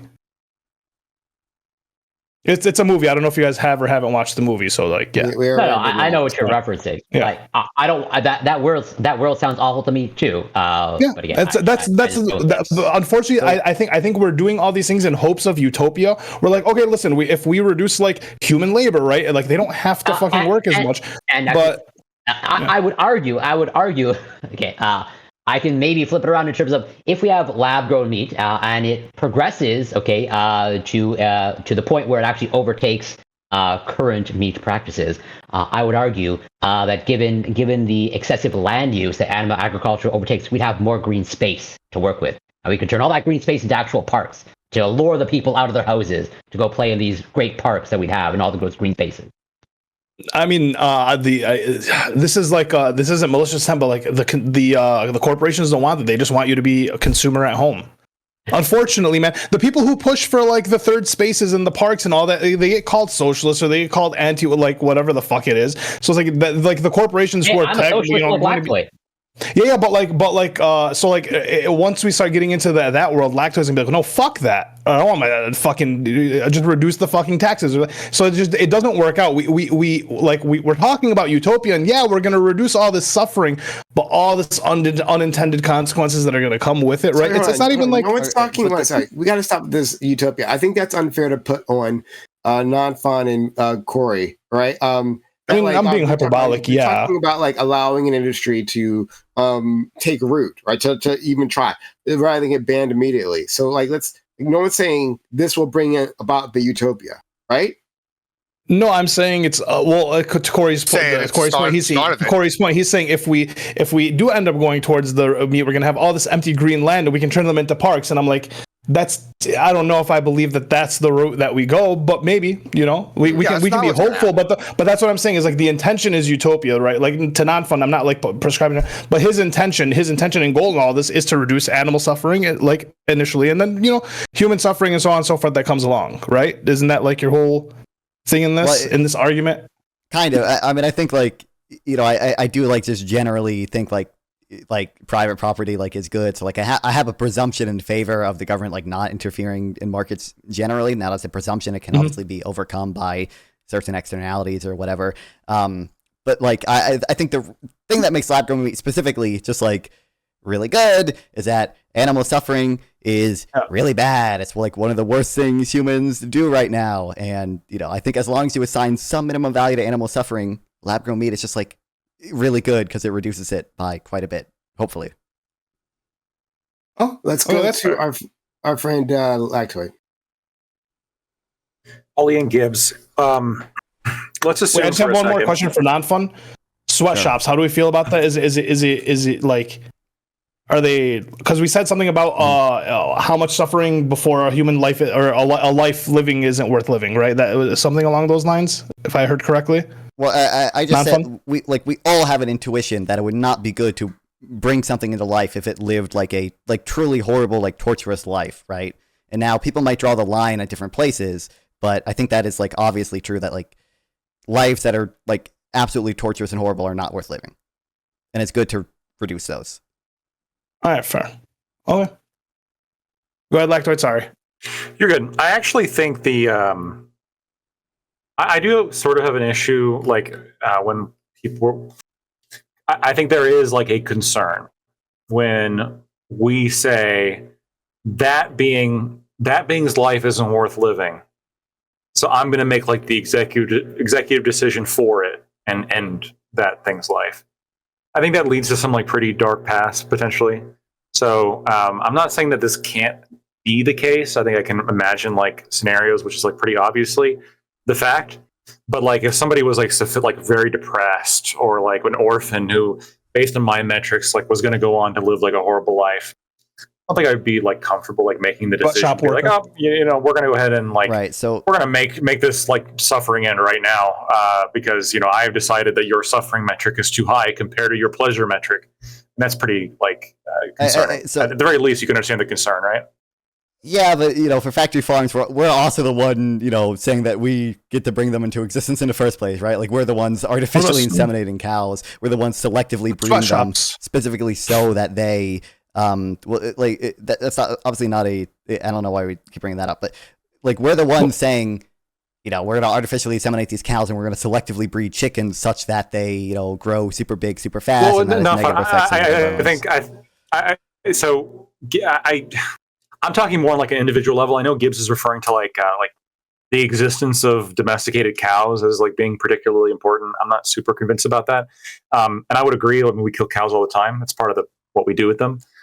So I do think we got to be careful when we start like determining. Well, we care about the suffering of this thing to the point where we're going to start making decisions on its existence. If you don't care at all about the suffering of animals, then you don't even have to do this calculation, right? Like for me. But if you do, then you have to do that calculation. And I'd be really concerned about like people making that calculation for humans.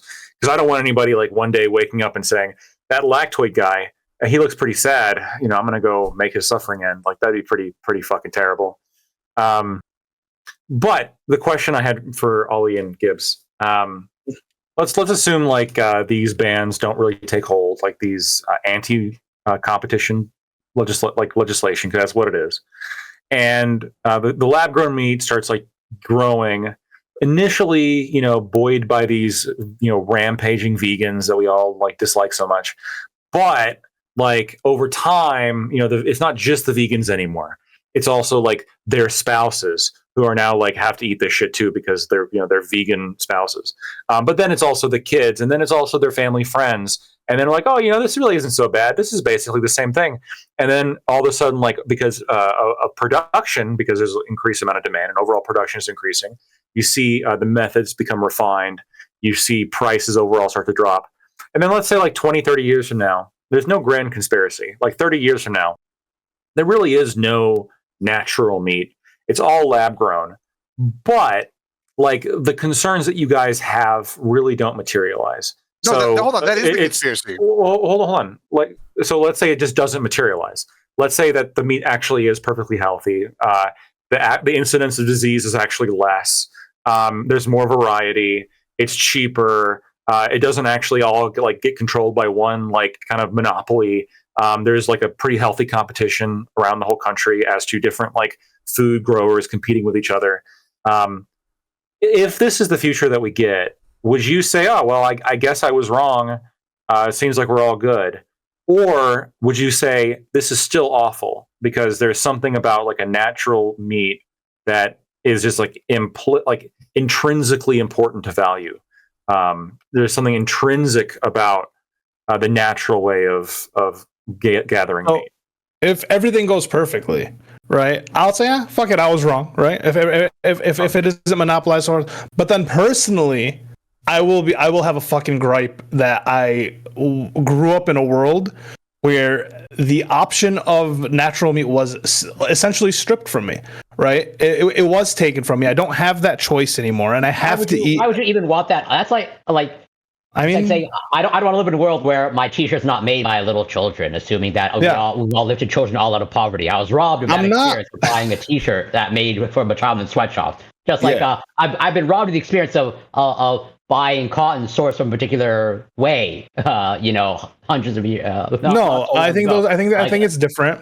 I think it's different. I think if I had to be if I couldn't go outside anymore, but I had a virtual reality world, right, and then I could explore everything, and I'd still feel shit about not being able to explore the actual world if it was taken away from me, right? If we pollute the outside so bad, right, that we can't go outside, but you can stay inside and you have your little virtual reality, I'm gonna be fucking pissed that I can't go outside. It's gonna irritate me, right? Okay, well, wait. And that's more what I'm talking about. I do have a tie to like eating meat. Yes. If we get to that place that Lactoid said, and nothing of your concerns materialize, and you're subjected to a blind taste test. You have a slab of meat that's lab grown, and a slab of meat, that's from a slaughtered animal.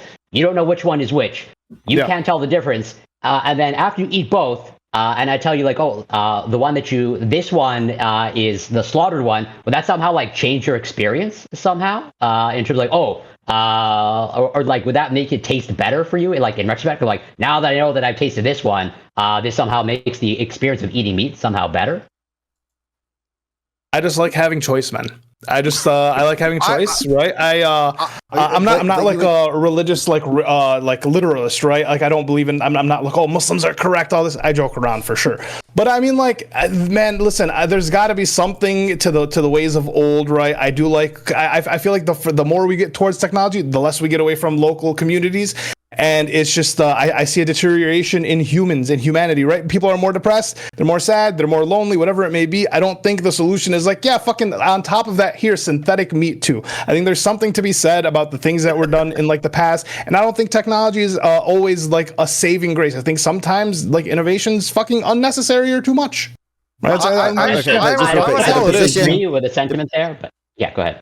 Yeah, the position isn't like just that you like choice, right? It's that like you value choice so much as to outweigh any of the potential negatives with greenhouse gases or whatever, which I don't know a ton about, or any of the animal suffering stuff, right? Such that like I understand you don't want to ban it, but like you would advocate people like not necessarily switch to lab grown meat, and I think that's I think that's a little weird. I can see that to Lactoid's hypothetical. If everything went perfectly and all my worries were culled and everything worked out swell, I mean, fucking sure. I just say I was wrong, keep it pushing, be like, I wish I could make the choice, but fuck it, what can you do? Here we go. This is a better world. But that's just like not what happens. I want to right? And so like unfortunately, like hypothetically, I agree, but reality is I think my world is the reality, and hypotheticals are nice. I agree with actually a lot of what Ollie said, and I do want to engage with it on one as like on the level. I actually think that on some ways they might be able to make the genetically perfectly 3D printed steak, and it have like the exact right amount of fat content to like taste buds like ratio. They could probably print it at the back of your fucking restaurant one day, like after you give them a blood sample. Who knows? They could probably do some pretty crazy shit with this. However, that being said, this is absolutely a fucking plot. And I absolutely think it's some kind of fucking conclusion. So yeah, it's absolutely not going to be this scenario where you'll have it. I'm sure we'll have both for a while, but then, eventually they'll start pushing out one. They'll start using moral arguments, some other baby back bullshit. And then no more. There's no more meat. Like, maybe in my lifetime, that's what happens, actually. But in my kid's lifetime, we're getting Big Brother, and they're going to take over with the meat industry, bro. Like, it's just crazy that to some extent, Lactoid argument against this. Like, how are you a libertarian? Okay, with the idea that we're going to replace with a free market. With a free market in a centralized location. It's a free market, Lactoid, owned by mega corporations that are going to either be fair, governments or controlled by the government themselves. Gibbs, to be fair, is it a free market if you undercut in the beginning, but then just fucking to overtake, but then own market and monopolize? That's not a free market. First of all, it is. But second of all, like this lab-grown meat shit. This lab-grown meat shit, to the best of my knowledge, is probably much more free market, just like in character, than the current agricultural industry. I mean, we pump so much government money into this shit. We pump ridiculous amounts of government money into farm subsidies, and if lab-grown meat is able to. You're saying as we should, okay, but like as a libertarian, going back to what Gibbs just said, I've got a little bit of problem with like government subsidies for like industries. And by the way, if lab-grown meat is able to outcompete like government subsidized agriculture, that just demonstrates that it is like vastly superior in terms of like a product that people are going to buy. To give you, let's get rid of the sure, yeah. Yo, heroin's the best product on earth, right? Like, you're never gonna get me to yes, get rid of the subsidies, 100%. That'd be great. Yeah, I'm gonna give you one. I'm gonna give you one bone, and this doesn't change my opinion. Okay. I still think that the ban should be reversed, and these companies should be able to compete freely. And even then, they're on the back foot because they're not as heavily subsidized, to the best of my knowledge, as these agricultural industries are. They will be, but it's okay. Maybe, and if they do, I'll oppose that every step of the way as well. Dems are going to do it. So bad. When we're talking about, like, some innovations do lead to like negative changes. Social media is the biggest example.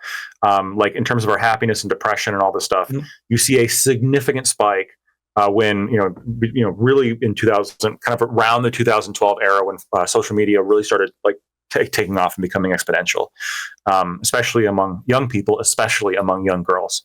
It's been particularly devastating to people. People just used to be happier with life, and they have had a stronger sense of community. This is also probably, falling religiosity rates probably has something to do with this. There's all sorts of things that you can point to that have had a negative effect. And so innovation isn't always the best. And I think this can especially be true when we're talking about something as, I think, intimate as your food. And I can understand the skepticism, right?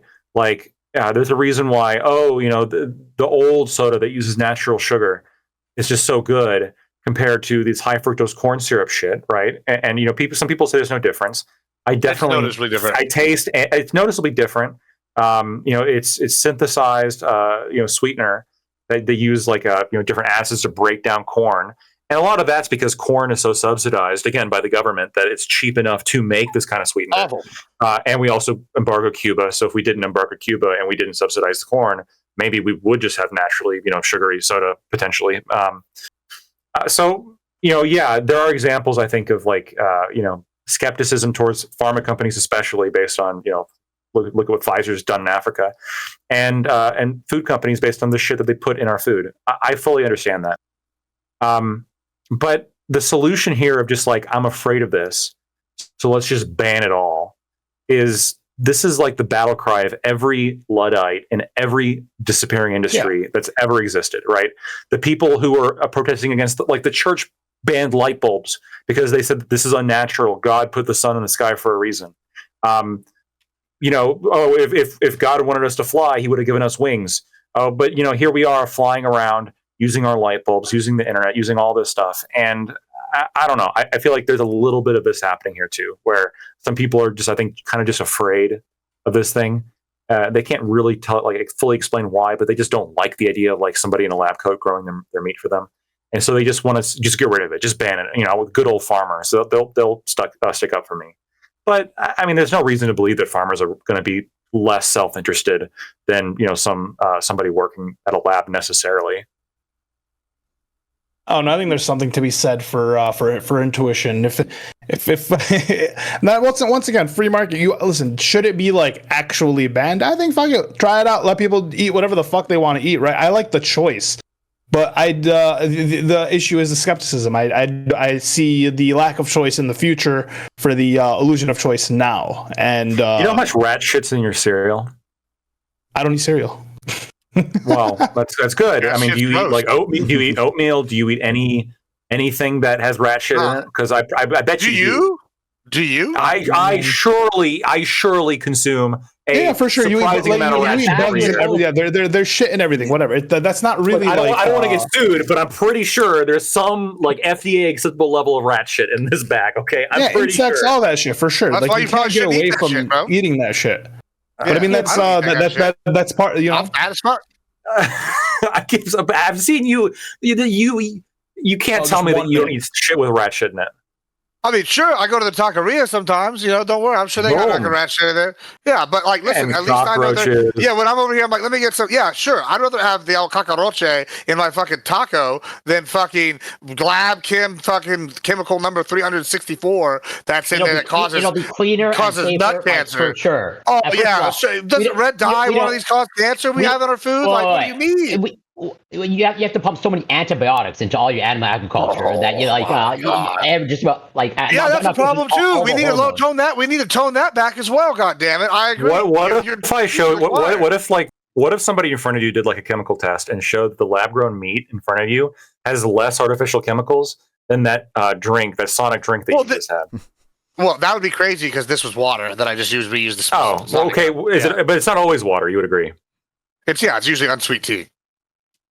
Okay, well then maybe bad example, but I don't do sodas. I'm already fat. Could you imagine how big I'd be if I did soda? I'd be big.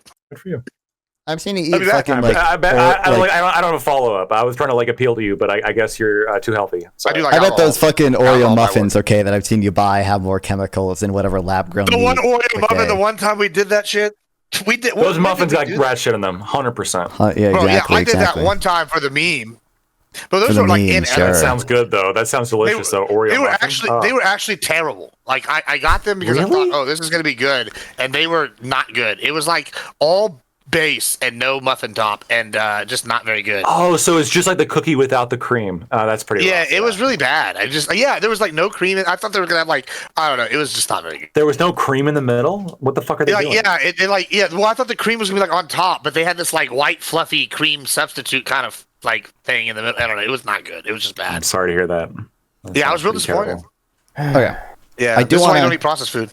Do you want to ban it because it disappointed you? Yeah, I actually do want to ban that one because that was false advertising. I was thinking they were gonna have like the white like Oreo cream in the middle with some like crumbles on the top, like baked or something.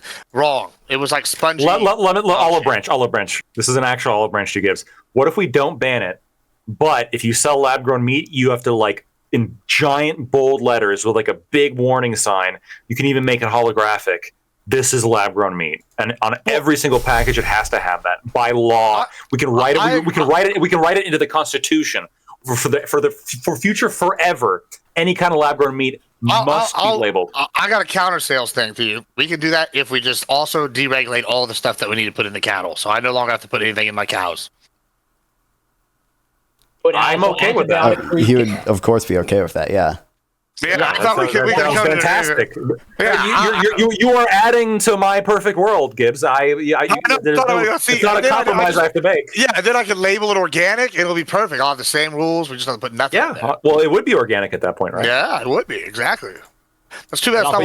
But you can't like inject it with shit then at that point. Listen, don't worry about it. All right. A little synthetic peptide for me. A little synthetic peptide. That increases yield. Don't worry about it. We got some bullshit testosterone. It'll be good for it. What if, is this gonna? I mean, I know we've already have like so many fucking like GMO synthesized like plants and everything, but like, I guess is there any point to like doing? I guess there's really not much of a point to doing this with a plant because you could just plant it and then it's just going to grow. You're basically like growing meat in the same way as a plant, really. They're not though. That's why it's so expensive right now, right? Because you're putting them in the bioreactors. That's why when you build like yeast or you build like for other things like plant like mushrooms, all this stuff, you can put these bioreactors. You actually require, I forgot the term for the thing they require. It's something for like a sheet. It's a special kind of sheet that you have to use to build proteins on, which are different than I guess what you have to do with like plants. And it's way more expensive. And that's why it's like a pharmaceutical grade thing other than compared to a restaurant. Would you try grown human meat? Would you guys? Fuck yeah, I would tomorrow. Well, okay. You were the one person on the panel who that seems to be somewhat contradictory.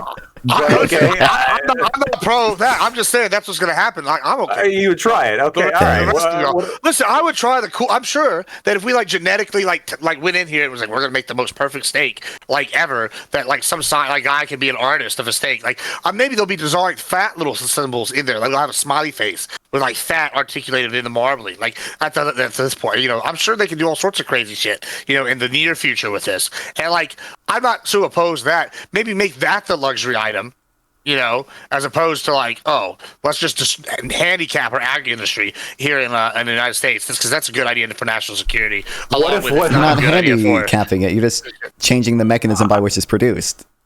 Yeah, I want to hear the rest of the other panelists here answer the question of whether you would try lab-grown human meat. I would try regular human meat. Based. Okay, go ahead, Nonfon and Cory. I wouldn't, but I don't think it would be immoral to. Yeah, that's pretty much my stance. You're not curious at all, like the forbidden. During the apocalypse, would you eat people? I mean, I just no. I would give Lactoid, would you have sex with a corpse out of curiosity? Lab-grown corpse? No, not even lab-grown. Just a dead corpse. I wouldn't. I assume you don't view it as a moral transgression. It would be too gross. What if they lab a person just for? What if they lab same thing for you for the human meat? Hold on. Wouldn't you be curious to have sex with a corpse then? The disgust factor overrides any curiosity. No, the disgust factor. What's next? But hold on. But that's like actually we have dolls for that. It's okay. We have dolls for that. It's disgusting, right? Okay. But like a burger, like a really nice, like well-seasoned burger made of lab-grown human meat, I'm not gonna find that. Okay. Would you try a lab-grown pocket pussy?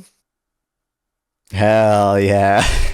Like, I mean, that's where we're going, right? Like, let's just go down. You're talking Nonfon's language, because what it pours technically would be necrophilia, by the way. Maybe it's got like a little mister that keeps it fucking going. It's got a bio thing. Mister, you're gonna keep it fresh with a fucking mister. Listen, in 40K, I hate to bring up 40K, but like they literally have a guy like skins people alive and they like sew them together and they use their tech to keep them alive and they like mist them and shit. You could basically do that with this. That's where we're going. Yeah, that's a good point. You have a lab-grown pocket pussy. Are you ready for this? Yes, you could have. Fine, what would you do? You have a living pocket pussy, so I'm not sure it would be necrophilia if it's alive, right? Oh, you keep it alive? Yeah, that'd be even fucking weirder. Like a little hard with my dick. It lives on semen. Yeah, well, it's like covered up by the plastic part. I'm willing to explore it. But in terms of the meat, I mean, if it, my problem with eating a human would be that like I'd be killing it, a person who had experiences or potential in the terms of a baby. It'd just be I'd have a problem by doing that. Worried. But like just like the meat itself, I don't necessarily, I guess, have a like issue against that. If it's just lab grown, had no potential or anything like that, then I can eat the meat. I'm worried about prions. Hopefully that's not in there because that scares the shit out of me. But yeah, no prions. I guess I give a little tasty taste. Yeah, it's usually the worms and the parasites that feels pretty. That's what keeps me away from pork. It's not so much the halal factor; it's the fucking parasites and what's called. It just so happened that the Muslims were right about it, right? That's all it is. I also think, by the way, I've eaten bacon my whole life. Never had a parasite. I think another point against Gibbs, you and Ollie on this is I think that like a lot of times technological process is done through like practical application. So most of our strides in computing, my understanding is like, or at least in that kind of early form of computing, was due to like NASA trying to figure out how to go to space. And like a lot of that was driven by necessity. That's like why during warfare, for example, like a lot of technological process is driven by necessity. I think that like if there's a market of lab-grown meat, like growing organs and shit, and like growing replacement, like for transplants and all that stuff. Would like the technology on that would probably like expand pretty dramatically, just because like a lot of the experts who are like who now made a living growing this meat, like they're going to have a better understanding of it. They're going to have more equipment to do it, and they're going to be able to like mass produce organs that we can then use to also save human lives. Yeah, see, my issue with that is like I'm of the belief, and this might be fucking sound socialist, but like I think the government should pay for that type of research because it's beneficial to humanity as a whole, right? If we're going to have government that pays for shit and taxes, like if we already have that system, The taxes should probably pay for like that type of shit rather than them selling us the lab meat so they can subsidize the organ farm. Like, I don't care. Do the organ farm. I think the organ farm is a universal good. But like, I don't want to eat your like science gush to fucking pay for it. I think that should be subsidized by the government. The science gush is going to cause you to need new organs. Well, that part too, right? Yeah, you know. Then they're going to rent the organ out to you. You know, you have to pay taxes on your organ, and then you get repo man. They also might be able to grow human vulvas to extract human sperm. So I'm just saying that's a possibility as well. All right, why don't we just leave it there? I think that's a great place to leave it. Yeah, the human vulva, the vulva farms. Nothing could ever go wrong with that. Talking about like the horrible effects of antisocial behavior because of social media, right? I'm sure growing vulvas isn't going to cause any. I'm excited because y'all are basically creating Android servitors. That's what y'all are making sure that 40K, like the future that's going to happen is not Star Trek. It's going to be 40K, and it's going to be because of the leftists. I'm really excited for it. You know, like. I just can't wait. You live the most degenerate lifestyle, Gibbs. Like, yeah, and I eat of the earth. Thank God. You know.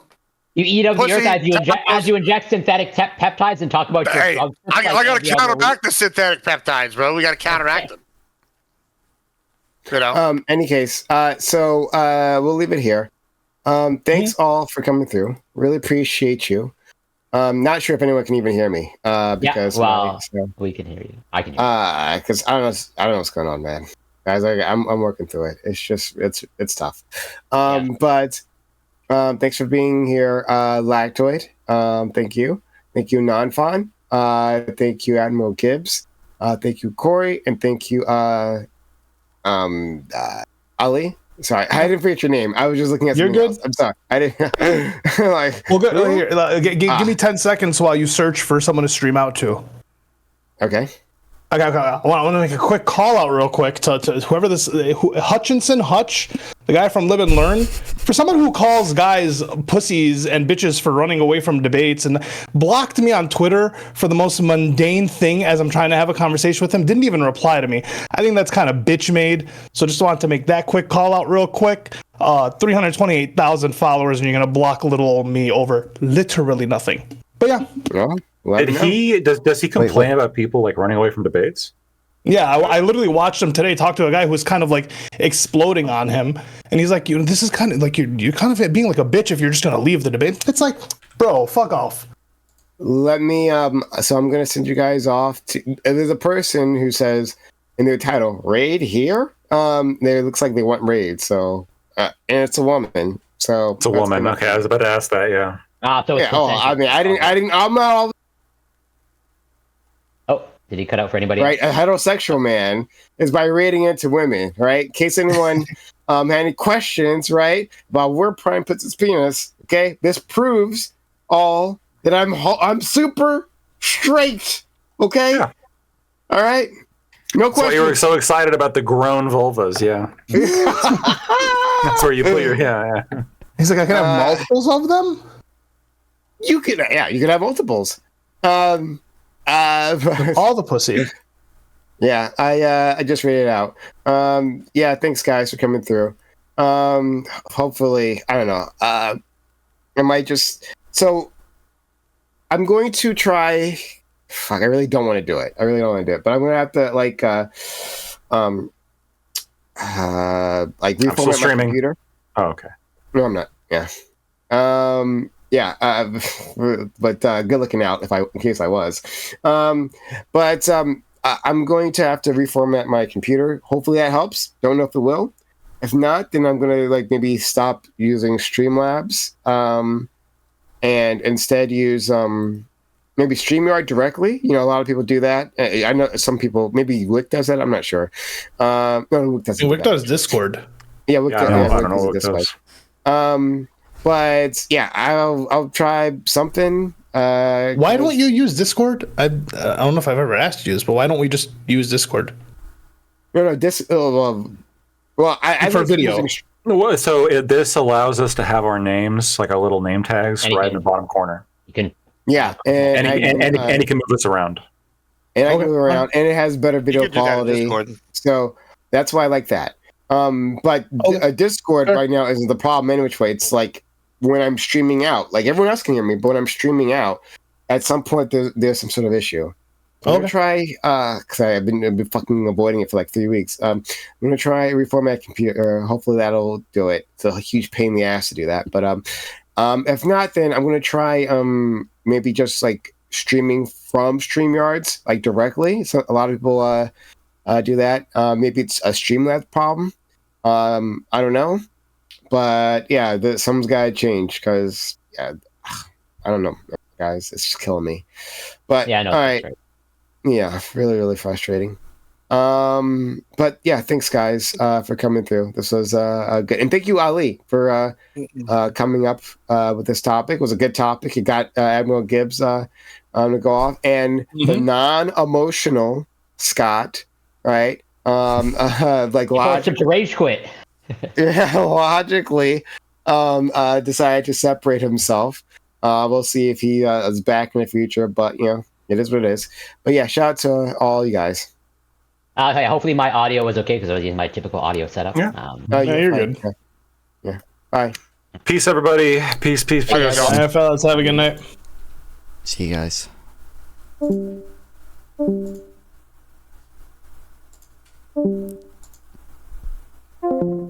Wow, kill me. Oh my god.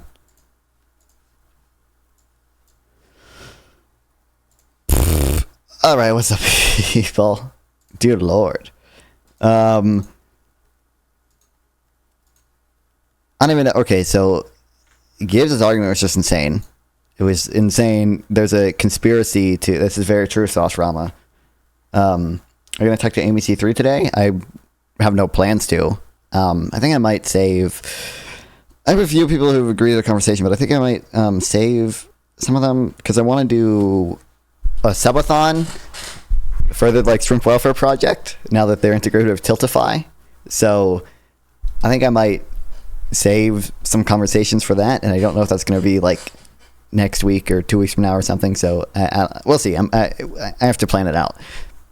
But and also thanks to Sample Tech for donating to FarmKind. If anyone else wants to, Gibbs and Alex Jones wannabe, this is true. If anyone else wants to donate to FarmKind, make sure to do so. Very good charity, works to end a lot of the practices I talked about. They actually work with the Shrimp Welfare Project. That's one of the charities they work with, as well as, you know, there's other charities they work with that try to lessen the harm of factory farming as well.